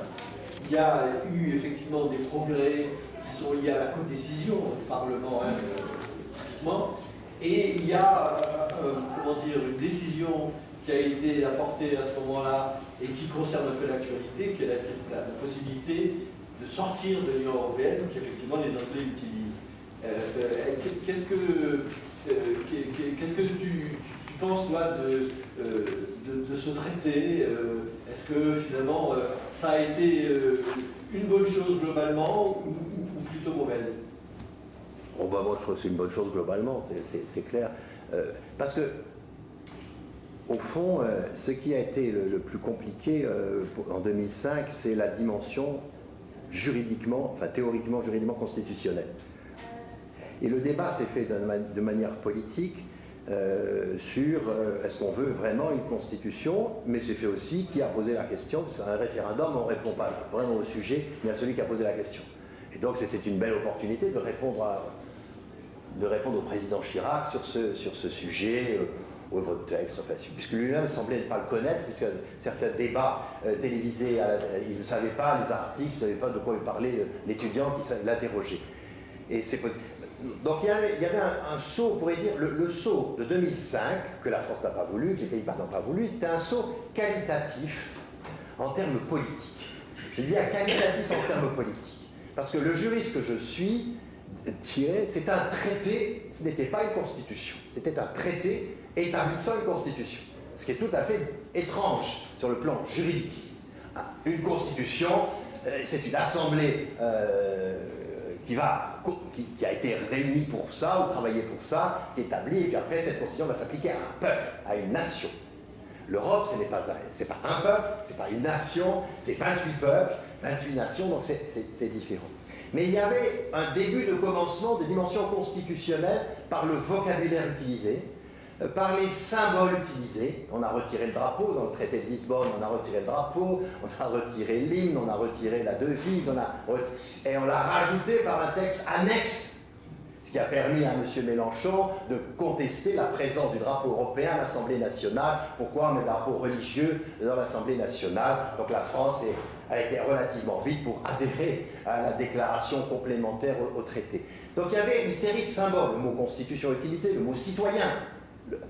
La notion de citoyen, c'est pas rien quand même, citoyen. On est citoyen national et ça s'ajoute une citoyenneté européenne. Et c'est vrai que on peut aller encore plus loin, on pourrait aller, mais ça c'est un petit peu du rêve, du souhait des Européens convaincus, on peut aller plus loin. Sauf que pour aller plus loin, il faut que les États soient d'accord pour aller plus loin. Or, il y a un élément où les États ne sont jamais d'accord, et donc je ne pense pas que je connaîtrai de mon vivant cette dimension. Les États ne veulent pas d'un État fédéral. Les États ne veulent pas d'un État fédéral, et les Britanniques nous montrent encore plus, on n'est même pas fédéral, qu'il faut partir. Donc il y a cette dimension, parce qu'on est dans un dispositif construit de manière intermédiaire, si l'on peut dire, entre un système étatique et un système fédéral. Ça approche, mais on n'est pas. Et le meilleur exemple, c'est l'existence de l'euro. L'existence de l'euro, c'est un signe de souveraineté. Le seul endroit au monde où 19 États partagent la même monnaie, c'est chez nous. Il n'y en a pas d'autres ailleurs. Partagent la même monnaie et gèrent par une banque centrale européenne la même monnaie. Et si je vous donnais les chiffres, la faveur pour l'euro, c'est majoritairement on ne veut pas sortir de l'euro. Aucun État ne veut sortir de l'euro. Et surtout pas les Grecs, surtout pas. Alors ils disent ma voix ne compte pas, mais on ne veut pas sortir de l'euro. Alors là, l'euro, c'est vrai, est relativement proche du dollar.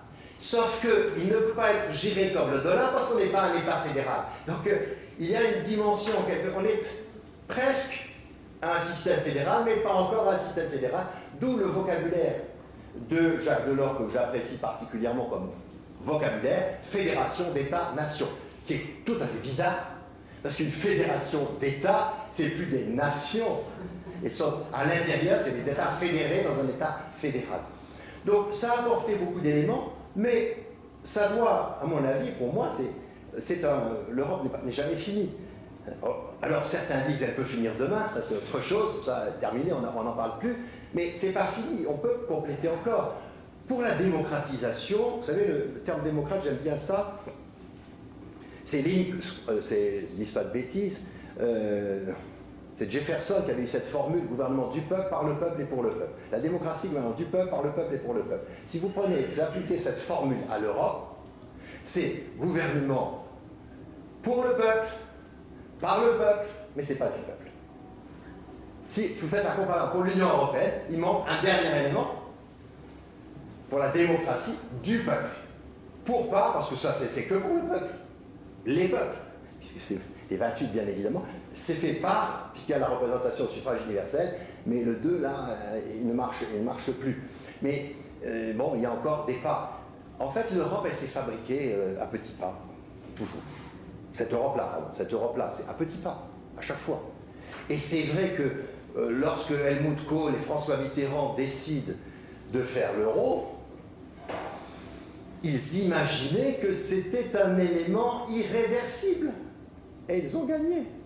C'est irréversible, pour l'instant.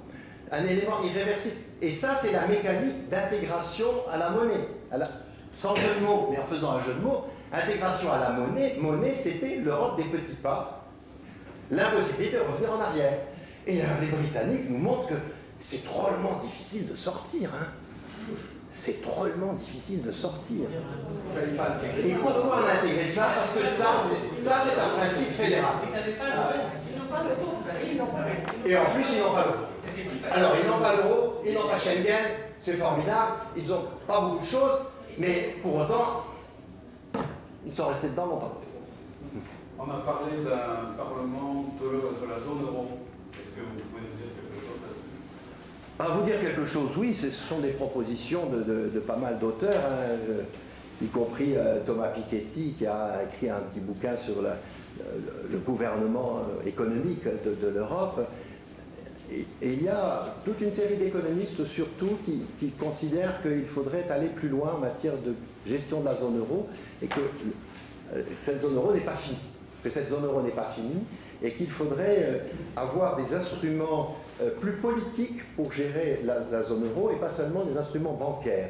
Parce qu'au fond, le choix qui a été fait de créer l'euro, c'est un choix à dimension technique, en demandant à la banque de veiller à la question de l'inflation. C'est vraiment ça pour ça. Il faut attendre la crise financière, économique et financière de 2008 pour voir qu'il faut gérer cette zone différemment. Et là, la Banque Centrale Européenne dit « je prendrai les pouvoirs qu'il faut pour garantir l'euro, quelles que soient les décisions que je dois prendre. » Parce que ce n'était pas prévu, cette dimension-là. Et donc certains disent il faut renforcer, d'où l'idée d'un ministre de la zone euro sur le même modèle que la haute représentante pour les affaires étrangères et la politique de sécurité intérieure, sur le même modèle, avoir quelqu'un qui gère cette dimension. Un budget de la zone euro, un parlement de la zone euro. Sur le budget de la zone euro, c'est en train d'avancer. Plus modestement, ça a pu imaginer, mais c'est en train d'avancer. Mme Merkel n'est pas dans une position tout à fait facile pour avancer encore plus sur ces sujets. L'idée d'un budget de la zone euro aussi, donc ça avance, d'un parlement de la zone euro, et la complexité c'est pour faire une institution de plus, voilà, c'est un peu ça, parce que derrière, c'est la fission un peu programmée d'avance en quelque sorte entre zone euro et le reste. C'est ça qui n'est pas simple sur le plan politique. Oui, allez-y. Oui. Est-ce que les deux grands partis politiques européens, avant les élections, arrivent à se mettre d'accord, peut-être pas sur un programme, mais sur des objectifs communs? J'ai essayé de trouver ça sur Internet, impossible. Pas pendant la campagne électorale. Non. Pas pendant la campagne électorale. C'est après. Parce que il faut qu'ils prennent de la puissance qui s'installe convenablement. Non, mais ils sont globalement d'accord sur le fonctionnement général de la boutique. On peut toujours l'améliorer, ça c'est sûr. Là où il y a des éléments qui freinent, c'est les questions sociales, par exemple. L'Europe sociale, les sociodémocrates sont un peu plus en avance que les chrétiens démocrates. Sur les questions fiscales, il y a cette idée que peut-être qu'il faudrait avoir plus nettement, plus précisément, une fiscalité européenne plus précisément. Donc là, il y a des projets différents, mais il n'y a pas l'idée qu'il faut jeter le bain, l'eau du bain, enfin, ainsi de suite, comme les extrêmes sont plutôt dans la dimension, bon, cette Europe-là, ciao, on n'en veut plus, il faut la détruire. Mais ce n'est pas forcément simple encore, hein, c'est clair. Pourquoi est-ce que les sorties... Ah, là-bas au fond depuis tout à l'heure, pardon. Non, ce que je voudrais dire à titre tout à fait général, c'est qu'il y a une certaine harmonie qui s'établit au niveau du travail et des mains dans le cambouis entre la Commission européenne et le Parlement européen. Et comme vous l'avez dit tout à l'heure, Henri, à partir du moment où ça bosse, ah oui, ça bosse, eh bien, on peut travailler vraiment très utilement entre ces deux institutions. Un autre élément que je voulais rapporter au débat par rapport à ce que monsieur a annoncé tout à l'heure, c'est que n'oublions pas que bon nombre de matières sont encore régies par la fameuse tour d'ivoire de Bruxelles, sont régies à l'unanimité. Je voudrais juste donner une illustration. Malte. Malte, c'est la cuvette grenobloise, 450 000 habitants. Si Malte dit non à une proposition de la Commission, nous repartons avec notre petit projet sous le bras et on y retravaille pendant des mois. Tout à fait. Parce que c'est la règle de l'unanimité qui s'applique notamment dans deux domaines qui sont très chers aux citoyens européens et qu'on retrouve dans tous les eurobaromètres, c'est la fiscalité et l'environnement. Tout à fait. Okay. Merci, parce que c'est tout à fait ça, ok. Oui, tout à fait. Oui. Poser une question, est-ce que finalement l'élargissement de l'Union européenne est un plus ou un frein? Oh, vous savez, moi, j'ai plus envie de revenir en arrière, quoi. J'ai plus envie de revenir en arrière parce que je trouve que... Est-ce qu'on n'est pas allé trop vite en 2015? Bon, mais une fois qu'on a dit ça, vous voyez, ça ne change rien. Moi, je crois qu'il faut gérer l'Europe telle qu'elle est aujourd'hui. Parce que si vous commencez à dire, oh, bah si on a... Alors, il y a sur ce registre... Oui, mais c'était pas prêt avant non plus. Souvenez-vous de l'Irlande, l'Espagne était très très développée quand elle est rentrée dans l'Union européenne. Le Portugal était super développé rentré dans l'Union européenne et c'est devenu des pays qui se sont développés très fort. Non, le rééquilibrage économique, c'est lent, ça prend du temps. C'est lent, ça prend du temps et ça prendra encore du temps. La Pologne n'a jamais eu des taux de croissance aussi extraordinaires que depuis qu'elle est dans l'Union européenne. Or la Pologne n'était pas forcément dans un état formidable. Non.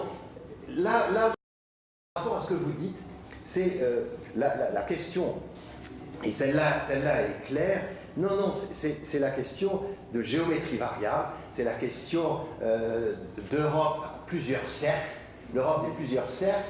Alors, dans le discours comme ça, on fait croire que ça n'existe pas, on ne le montre pas suffisamment, cette Europe à plusieurs cercles. Et certains disent qu'il faut aller encore plus loin dans les cercles, c'est-à-dire ceux qui travaillent bien ensemble, et bien qu'ils avancent encore plus vite. Il y en a qui proposent même, j'entends des choses qui sont proposées sur aller vers une fédération. Je me souviens quand même d'un ministre allemand des Affaires étrangères il y a très longtemps, Joschka Fischer par exemple, il proposait une fédération franco-allemande. Une fédération franco-allemande.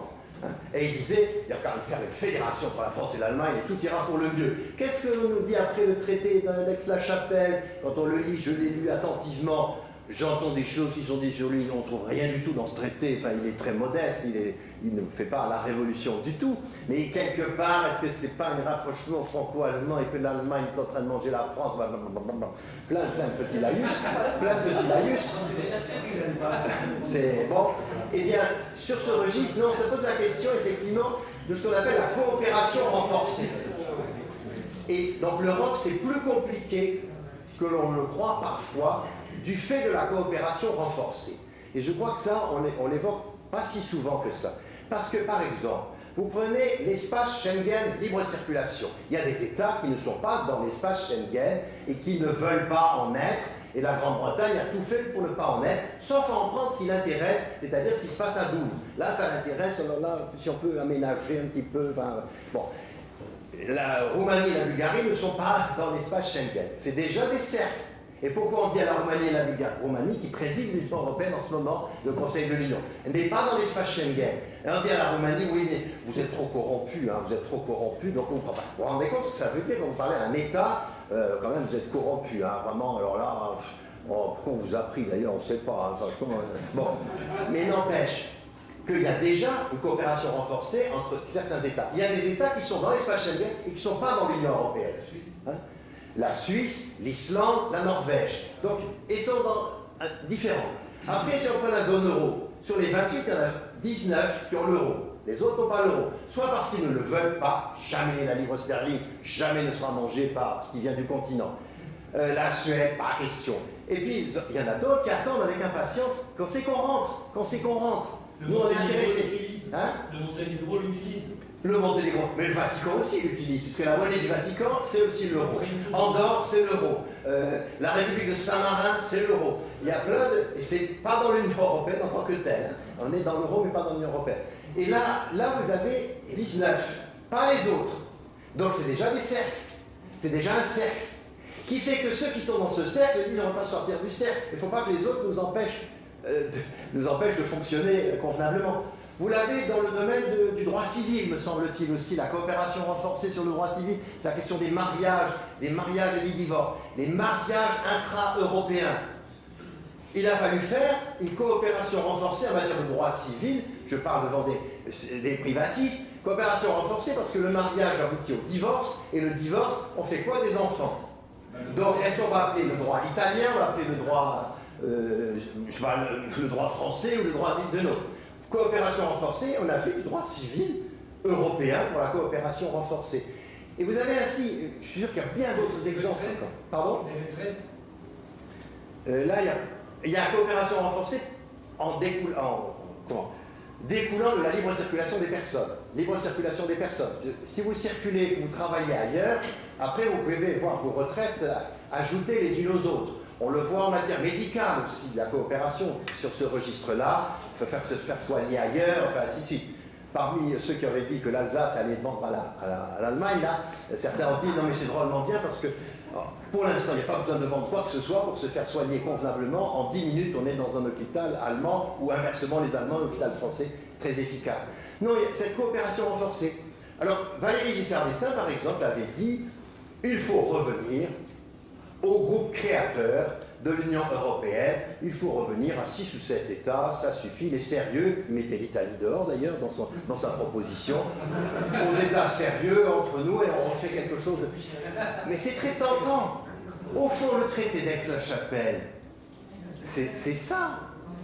Un rapprochement encore plus fort entre la France et l'Allemagne, encore plus fort. Il y a aussi parlé des racines chrétiennes.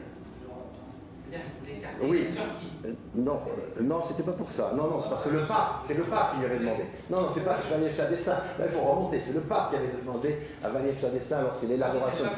C'est le pape. Mais ça n'a pas abouti puisque ça n'est absolument pas dans les traités. Pas dans les traités. Oui, allez-y. Pourquoi est-ce qu'on monsieur qui est derrière. Allez. Pourquoi est-ce qu'on accepte des partis qui sont ouvertement anti-européens? Ça s'appelle la démocratie. Non, ça n'existe dans aucun parlement national. À une certaine époque, les partis d'extrême gauche veulent encore renverser la République. Oui, bien sûr. Non, c'est la démocratie. Il y a des royalistes dans l'Assemblée. En Espagne, je pense qu'il y a quelques Catalans qui sont au Parlement national. Et si on leur interdisait, ils feraient des recours devant la Cour de justice de l'Union européenne qui dirait que c'est pas possible de faire des distinctions des partis politiques. Non, à Luxembourg, là, mais bon, vous avez raison. Oui. Monsieur, oui. Oui, le président Macron, quand il était candidat, il me semble qu'il avait écrit qu'il évoquait le principe de subsidiarité et il avait, pour aller vite, écrit en gros que l'Europe ne doit faire que ce que les États membres ne savent pas faire. Est-ce que vous percevez ça comme une régression? Ah non, pas du tout. Ah, ça, le principe de subsidiarité, il y a longtemps qu'il est dans le traité. Hein. Il y a très longtemps qu'il est dans le traité. Pour vous donner une anecdote, dans les discussions en France, quand la France présidait, il y avait Helmut Kohl et François Mitterrand, et il y avait un débat sur l'écriture de Maastricht, du traité de Maastricht. Il y avait un débat et il avait été indiqué que les compétences européennes seraient exercées de manière fédérale. C'était le terme qui avait été, serait exercé de manière fédérale. Et à l'époque, c'était le Premier ministre britannique qui avait dit « Ah non, si dans ce traité il y a un mot fédéral quelque part, le Royaume-Uni, pas question d'être partie prenante à cette affaire. » Et la petite histoire, parce que c'est vrai, la petite histoire, on fait toujours parler les chefs d'État et de gouvernement. Et alors, paraît-il que le chancelier Helmut Kohl, Oh, mais je ne sais pas s'il lui a dit en français ou en allemand, mais c'est très simple. Les compétences sont exercées en fonction du principe de subsidiarité. Et François Mitterrand aurait dit, et c'est pour vous faire sourire, aurait dit, je ne sais pas ce que c'est, mais puisque c'est Helmut Kohl qui le propose, on prend. Et ce principe de subsidiarité, il est dans la loi fondamentale allemande. Hein, il est dans la loi fondamentale allemande. C'est un principe classique de système fédéral. Dans un système fédéral, les compétences sont exercées en fonction du niveau qui est le plus efficace pour les exercer. Le système fédéral, c'est ça. Ce qui est efficace au niveau global, c'est global qui le prend. C'est efficace au niveau plus local, en quelque sorte, c'est le local qui le prend. Donc le principe de subsidiarité, non, Macron a parlé d'autre chose, je l'ai évoqué à l'instant. Le principe de subsidiarité, il est dans le traité. Alors les compétences sont exercées de manière en vertu du principe de subsidiarité, c'est clair. Si l'exercice de la compétence au niveau européen est supérieur à l'exercice par État, ben c'est ce niveau qui va l'emporter, c'est subsidiarité. Une petite remarque plus anecdotique. La presse, il y a quelques années, a évoqué une directive européenne qui fixait la composition chimique du chocolat. Alors bon, là, je ne sais pas si on entend au principe de subsidiarité. Est-ce que vous ne pensez pas que parfois on va un peu loin et que quelque part ça peut donner une perception à certains nationalistes, une perception un petit peu... Sur ce registre, si vous voulez, je peux vous faire sourire aussi hein, sur les questions de réglementation excessive. Un député européen avait posé la question, est-ce que la couleur et la grosseur des nains de jardin est de compétence communautaire? Et la commission et le commissaire avaient répondu très précisément, ça ne rentre pas dans nos compétences, par conséquent vous pouvez avoir les nains de jardin que vous voulez par État. Et ça avait été posé, donc c'est dans la même logique que ce que vous dites, c'est dans la même logique que ce que vous dites. Mais sur ce registre-là, si vous voulez, je crois que c'est ça, c'est une des difficultés aussi, on le voit en matière d'environnement, de qualité de l'air, la fixation, qui fixe la bonne norme en quelque sorte. Et parfois, c'est mieux que ça soit au niveau européen que la norme soit fixée plutôt qu'au niveau national. Par exemple, quand il y a eu Tchernobyl, vous savez que le nuage s'est arrêté à la frontière franco-allemande. Ça s'est arrêté à Strasbourg, bien évidemment, ce nuage. Ça a fait sourire beaucoup de gens, mais beaucoup de gens y ont cru, quelque part. Et sur la question de l'environnement, c'est aperçu que les normes allemandes et les normes françaises en matière de détection des questions nucléaires n'étaient pas les mêmes. Et ça a entraîné que la choucroute allemande n'était plus consommée, que la choucroute alsacienne n'était plus consommée, parce que les Allemands considéraient qu'elle avait été contaminée nettement plus que la choucroute allemande. Vous voyez, c'est pareil pour les camemberts, les fromages, vous voyez, des histoires à n'en plus finir là-dessus, pour sourire un petit peu. Mais des fois, c'est un peu ubuesque, et c'est pas forcément idéal. Donc, vous avez raison, politiquement, des fois, des choix devraient être un peu moins sophistiqués, un peu moins techniques, hein, sur ce registre, pour vous faire sourire. La question des fromages aussi, il y a eu des tas d'histoires sur les fromages, enfin, ainsi de suite. Eh bien, sur les fromages, sur les poulets de Bresse aussi, sur les poulets de Bresse. C'est pareil qu'ils étaient non consommables par les estomacs britanniques. Hein, les poulets de Bresse. Mais c'est les Britanniques, hein, c'est pas l'Europe hein, sur ce registre-là. Non consommables par les Britanniques. Ben, je me souviens du ministre de l'époque qui était aussi maire de Lyon. C'est Michel Noir, je crois. Michel Noir. Mais moi, je vais vous dire une chose. Les bicyclettes britanniques sont très mauvaises pour les fessiers français. Par conséquent, les fesses des Français sont déformées, comme votre estomac est déformé. Eh bien, les poulets de Bresse ont été parfaits, sont rentrés en Grande-Bretagne sans aucune difficulté pour que les vélos puissent rentrer dans l'autre sens. Donc, oui, on peut s'en amuser, mais sur ce registre-là, ce qui est compliqué quand même, pour être plus sérieux, ce qui est compliqué, c'est que comment on peut uniformiser, ou plus exactement rendre compatibles des produits par rapport les uns par rapport aux autres. Vous savez, je peux vous raconter des histoires, à n'en plus finir. J'ai fait des cours là-dessus avec mes étudiants sur le yaourt bulgare, sur la confiture, sur la marmelade, sur les boissons alcoolisées, sur les liqueurs, ainsi de suite. Parce que il n'y a que l'Union européenne qui peut labelliser en quelque sorte un certain nombre de produits pour qu'ils soient offerts aux consommateurs de la même manière que les produits nationaux. Par exemple, les bières, alors je ne vais pas faire de publicité sur les bières, mais certaines bières fabriquées en Alsace, une grosse bière, fabriquée en Alsace, les Allemands considéraient que cette bière-là n'était pas une bière, mais était une boisson piquante bizarre. purement française, sans aucun intérêt. La conséquence, si c'est sans aucun intérêt, on ne la met pas avec les autres bières dans les supermarchés allemands. Donc si on ne les met pas avec les autres bières des marchés allemands, mais les Allemands ne les voient pas, donc ils ne les consomment pas. Et on peut faire la même chose sur un certain nombre de boissons alcoolisées, sur tel élément de cette nature. Parce que si ça rentre dans la catégorie bière, ben, ça va. Vous voyez, pareil pour plein d'autres produits. Confiture, marmelade, les Britanniques, confiture, ça c'est purement continental, ça. Marmelade, oui, mais confiture, ça vaut rien. Donc, et là, on rentre dans le marché, c'est du marché. Donc, c'est la circulation de produits. Et si ces produits ne sont pas, en quelque sorte, valorisés de la même manière que les produits nationaux, donc la conséquence a été la reconnaissance mutuelle. Hein, sur le plan alimentaire aussi, quand on vous dit qu'un fromage, les Suédois nous ont dit ça longtemps, que certains camemberts français étaient tellement forts que les Suédois en avaient des vomissements terribles et que les médecins avaient interdit de consommer ce...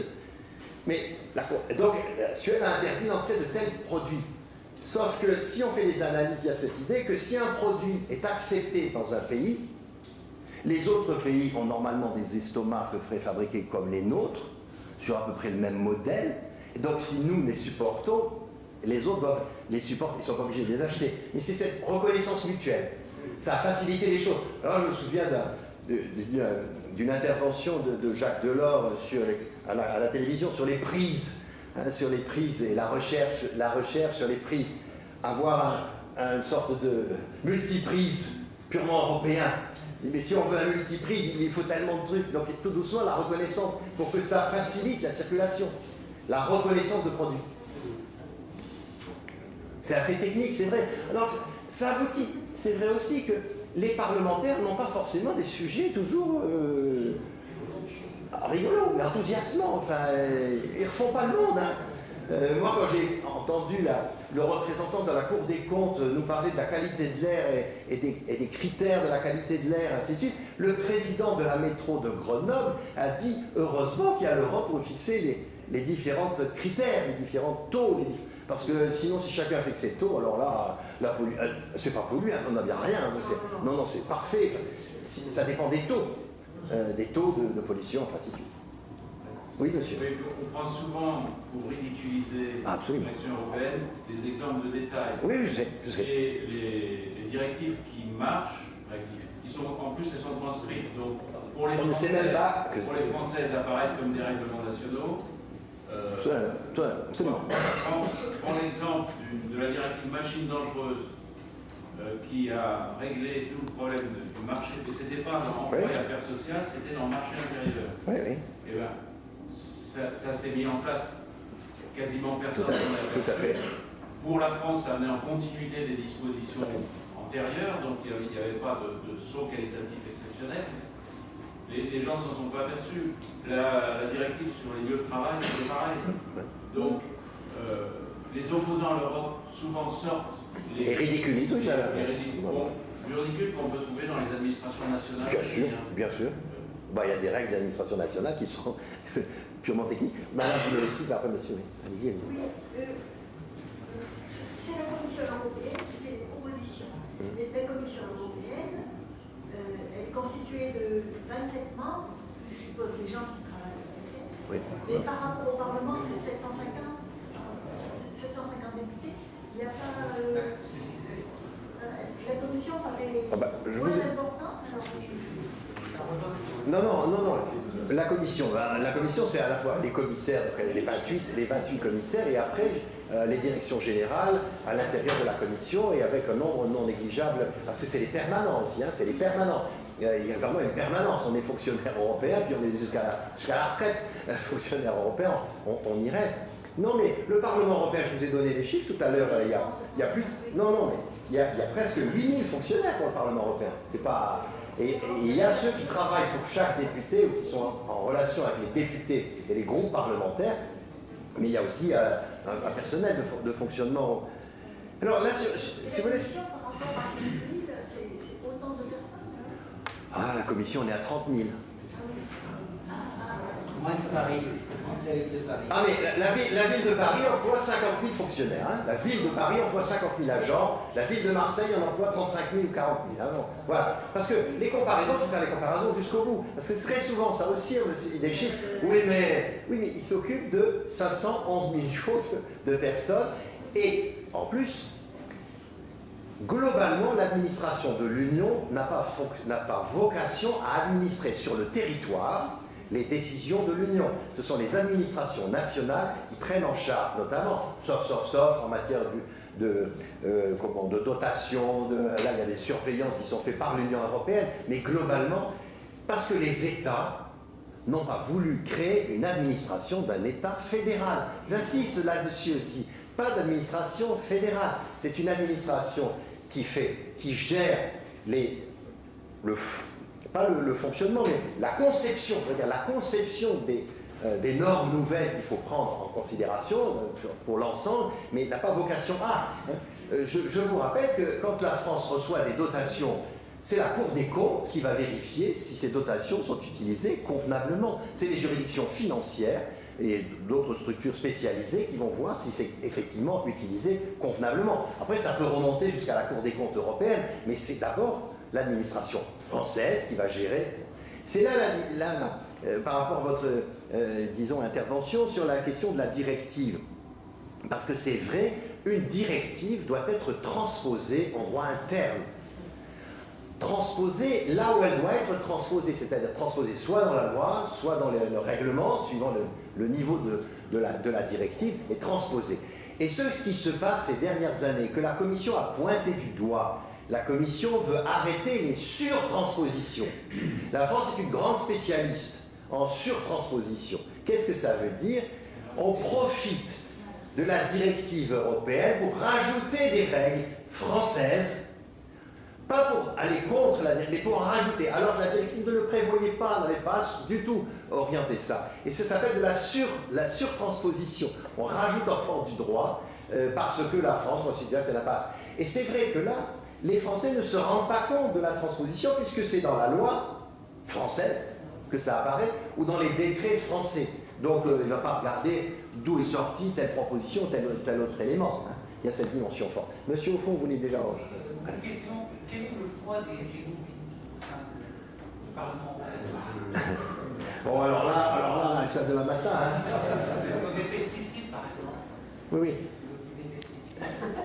Lobby des pesticides, précisément, je ne les connais pas tous. Non, mais ça me permet d'ouvrir une boîte de Pandore et de vous la donner aussi. On est dans un système de fonctionnement qui est relativement comparable aux États-Unis d'Amérique, déjà aujourd'hui.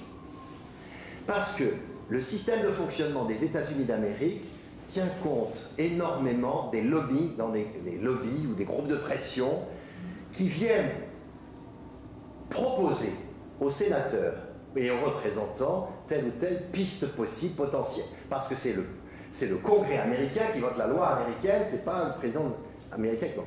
Et donc les lobbies sont forts, sont importants. Le deuxième endroit où il y a le plus de lobbies au monde, c'est Bruxelles. C'est Bruxelles parce que les entreprises, toutes les entreprises européennes, quand vous regardez la liste, hein, Renault a sa représentation à Bruxelles, Peugeot a sa représentation à Bruxelles, EDF a sa représentation à Bruxelles, la SNCF a sa représentation à Bruxelles, et ainsi de suite, et ainsi de suite. Et donc, la Commission, elle fait des stakeholders sur ce registre-là, très, très précis. Elle consulte toute une série qui viennent dire, par exemple, si vous faites une directive sur la question du fonctionnement des ports, la circulation des bateaux en Europe, eh bien, tous les grands armateurs vont être consultés. Il faut faire comment pour que ça soit le plus efficace. Il n'y a pas que les industriels. Je pense aussi la CGT. Mais j'ai pas fini. Oui.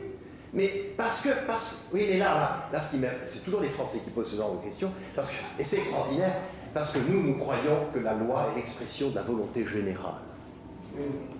Nous croyons qu'au Parlement français, aucun lobby n'intervient à aucun moment, dans aucun domaine.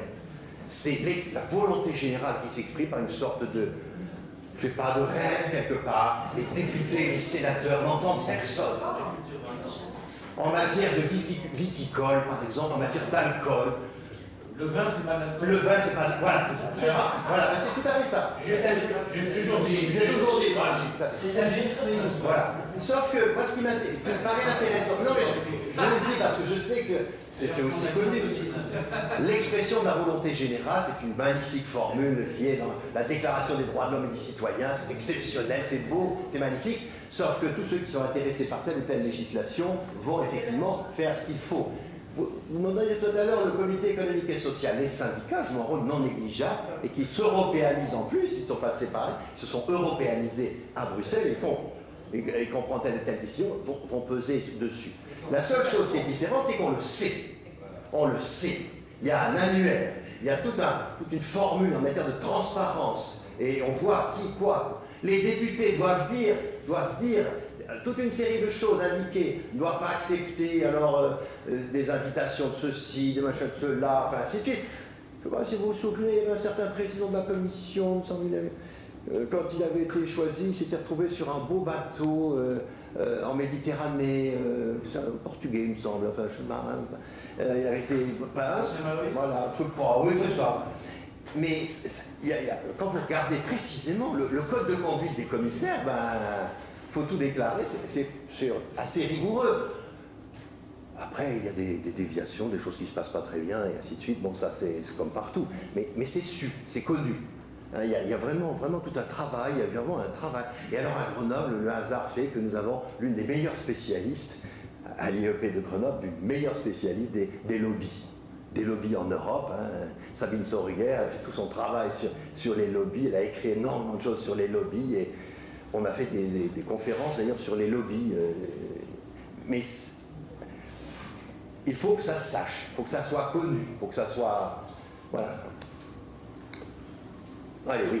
Vous avez parlé de la transposition des directives en loi, je n'ai pas très bien compris. Qui est-ce qui fait cette transposition? C'est nos députés et nos sénateurs ou simplement les juristes? Ah non. Quand on évoque le travail de nos députés, on ne parle jamais de ça. Ça veut dire que c'est que 5% de leur job. Ou c'est... Non, c'est leur job, c'est leur job. C'est le droit européen qui est retranscrit. Bien sûr, oui, c'est leur job. Non, c'est leur job. Alors, la transposition des directives, c'est une obligation. L'État s'est engagé, l'État français s'est engagé à transposer dans son propre droit le droit européen. Et le transposer, ça veut dire quoi? Ça veut dire intégrer les dispositions essentielles de la directive dans la loi française et dans les codes, ainsi de suite. Et donc, c'est...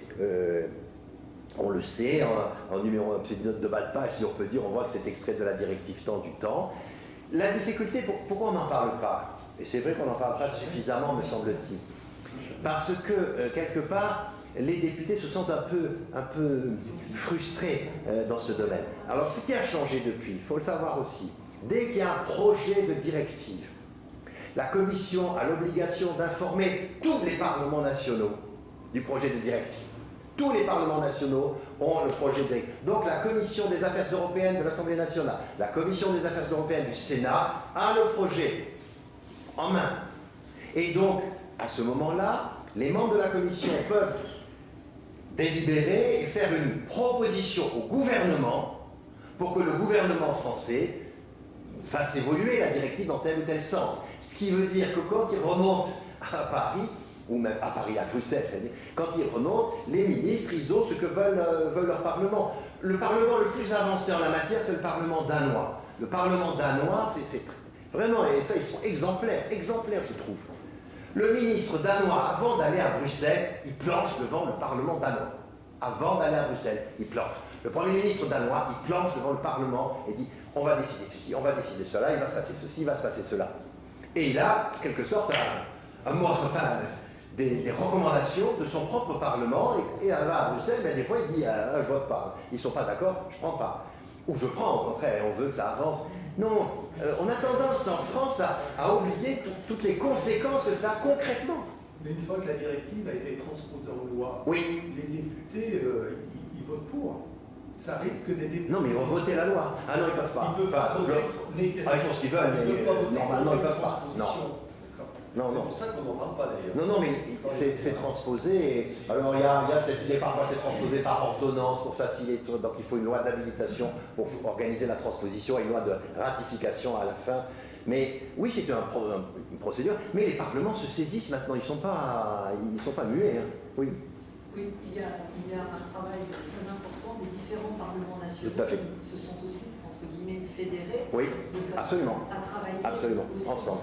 Je voudrais rajouter un élément, c'est que la Commission n'est pas uniquement chargée de l'initiative des textes, elle est aussi chargée du contrôle de l'application par les États membres des textes qui ont été transposés. Et s'il y a un problème de transposition, si l'État, le Parlement national, a divergé par rapport au texte qui a été voté, tout à fait, dans certains cas à l'unanimité à Bruxelles, eh bien la Commission a le rôle de passer cette situation en infraction devant la Cour de justice de Luxembourg. Oui, devant la Cour. Et donc poursuit l'État membre qui a pour non-transposition ou mal-transposition. Mais il y a des délais de transposition, j'imagine. Oui. Là, les États peuvent jouer la montre. Oh, mais non, il y a la directive fixe des délais à la fin. Vous avez jusqu'à 1 an, 2 ans, suivant les éléments. C'est pour ça qu'on peut insister sur le travail en amont que font par exemple les Danois, ce qui limite bien le délai et limite les problèmes de mauvaise transposition. C'est même mieux si les parlements étaient associés très en amont au travail de réflexion sur la directive, comment l'État français va se prononcer sur la directive, c'est très important. Tu voulais... Oui, non, mais je voulais ajouter sur la transposition. Je crois qu'il faut aussi comprendre que selon les thèmes, la transposition des directives ne crée pas le même effet dans chaque droit d'État membre. Il y a des directives qui ressemblent à contiennent des principes relativement généraux, qui ne percutent finalement pas tant que ça notre droit français pour les Français. En revanche, c'est vrai que nous, on a des exemples. On s'est nous fait condamner, État français plutôt bon élève en matière sociale par exemple, on a souvent le droit d'être les premiers de la classe, pour avoir transposé, pas seulement être auteur, mais de façon même d'avoir oublié des mots. Je pense par exemple à la directive sur la discrimination. Où là, il faut être fidèle. Ah oui, au texte, oui, tout à fait. Et où ça bouleverse notre droit français. Ça veut dire que si la directive est moins progressiste que la loi, on va l'intégrer, donc on va Non, on ne peut pas. On ne peut pas. On peut pas. Non. En matière sociale, il y a une clause de non-régression. Tout à fait. Et est-ce que le Parlement a été le Parlement européen a été bien informé des traités avec le Canada ou avec le Japon, des traités internationaux? Oui. Parce qu'on a eu l'impression que c'était, je dirais, de négocier dans le secret et qu'il n'y avait pas de transparence à ce niveau-là. Oui, alors après ça dépend. Là, il y a eu des avancées, y compris des institutions européennes, pour améliorer en quelque sorte l'information sur le travail où on en est. Mais la difficulté, c'est qu'on ne peut pas, quand vous négociez avec un État, c'est quand même ça, tout étaler lorsqu'on est seulement dans la négociation. Hein. Alors, sur la question étrangère, en quelque sorte, ça dépend de la nature du traité qui est en cours. Si ce traité a des conséquences seulement pour l'Union dans sa globalité ou des conséquences pour tel ou tel État, alors là c'est un peu différent en termes de poids que peut avoir le Parlement sur ce registre, mais il y a des textes où le Parlement peut se prononcer sans difficulté, d'autres c'est un peu plus compliqué. C'est vrai. Et les migrations du Parlement de Bruxelles à Strasbourg, ça coûte pas peu cher à la fin du mois. Ça fait travailler, paraît-il, les hôtels et les restaurants de Strasbourg. Mais à part ça. Je m'étais renseigné un peu parce que mes étudiants m'avaient posé la question. À ma connaissance, et un Oberdorf qui s'exprime, c'est pas sérieux là, à ce niveau-là, parce que ça coûte un petit peu de sous. On dit que c'est entre 100 et 150 millions le fait d'avoir 2 localisations. Et il y a vraiment, là, il y a une réticence française à lâcher Strasbourg, c'est clair. Il y a une réticence française parce que, si vous voulez, sur un plan très concret, et alors en plus on va refaire, je crois, le Parlement à Bruxelles, il va être démoli pour en refaire un autre, ainsi de suite. Hein? Non. Il y a eu de gros investissements. Oui, je crois. Je crois. Mais vous savez, il y avait un auteur polonais qui fut ministre à un moment donné, la ministre des Affaires étrangères de Pologne, qui est décédé depuis, et qui avait dit qu'il faut transformer le Parlement européen de Strasbourg en université européenne et utiliser les locaux, parce que les locaux ne sont pas surutilisés, puisque les sessions, c'est quelques jours par mois. Alors ça a des conséquences, ça a plein de conséquences. Je me suis un peu renseigné là-dessus. C'est que maintenant il y a des TGV directs Bruxelles-Strasbourg, et qui n'existaient pas auparavant. Bruxelles-Strasbourg, sans passer par Paris, pour aller plus vite, en passant par Lille, ainsi de suite, pour faciliter les choses. Mais lorsqu'on a accueilli, alors monsieur disait on a accueilli trop vite, trop de monde, mais quand on a accueilli beaucoup de monde venu de l'extérieur, il n'y avait pas de ligne aérienne entre Vilnius et Strasbourg, Tallinn et Strasbourg, vous voyez, comme ça. Donc ça compliquait les choses. Alors certains suggèrent, et ça c'est les Français plutôt qui le suggèrent, me semble-t-il, c'est que tout se passe à Strasbourg. Mais c'est un peu compliqué parce que comme la commission, et pour le dialogue entre les députés à Strasbourg, alors que la commission est à... Bon, d'autant plus que pour le Parlement européen, je ne dis pas de bêtises, le Parlement européen a 3 localisations en réalité. Il a un hémicycle à Strasbourg, un hémicycle à Bruxelles et son administration est à Luxembourg. Donc, la Cour de justice à Luxembourg. Mais ça, c'est autre chose. Non, la Cour de justice de l'Union. La Cour de justice, elle est à Luxembourg. Oui, pardon. Oui, bien. Féliciter de la dématérialisation. Oui, c'est vrai. Ça va. C'est venu une époque où on était avec les cantines de fer. Oui, voilà. C'est pour ça que je ne les ai pas cités, parce qu'elles n'existent plus. Et c'était, au niveau humain aussi, c'est terrible.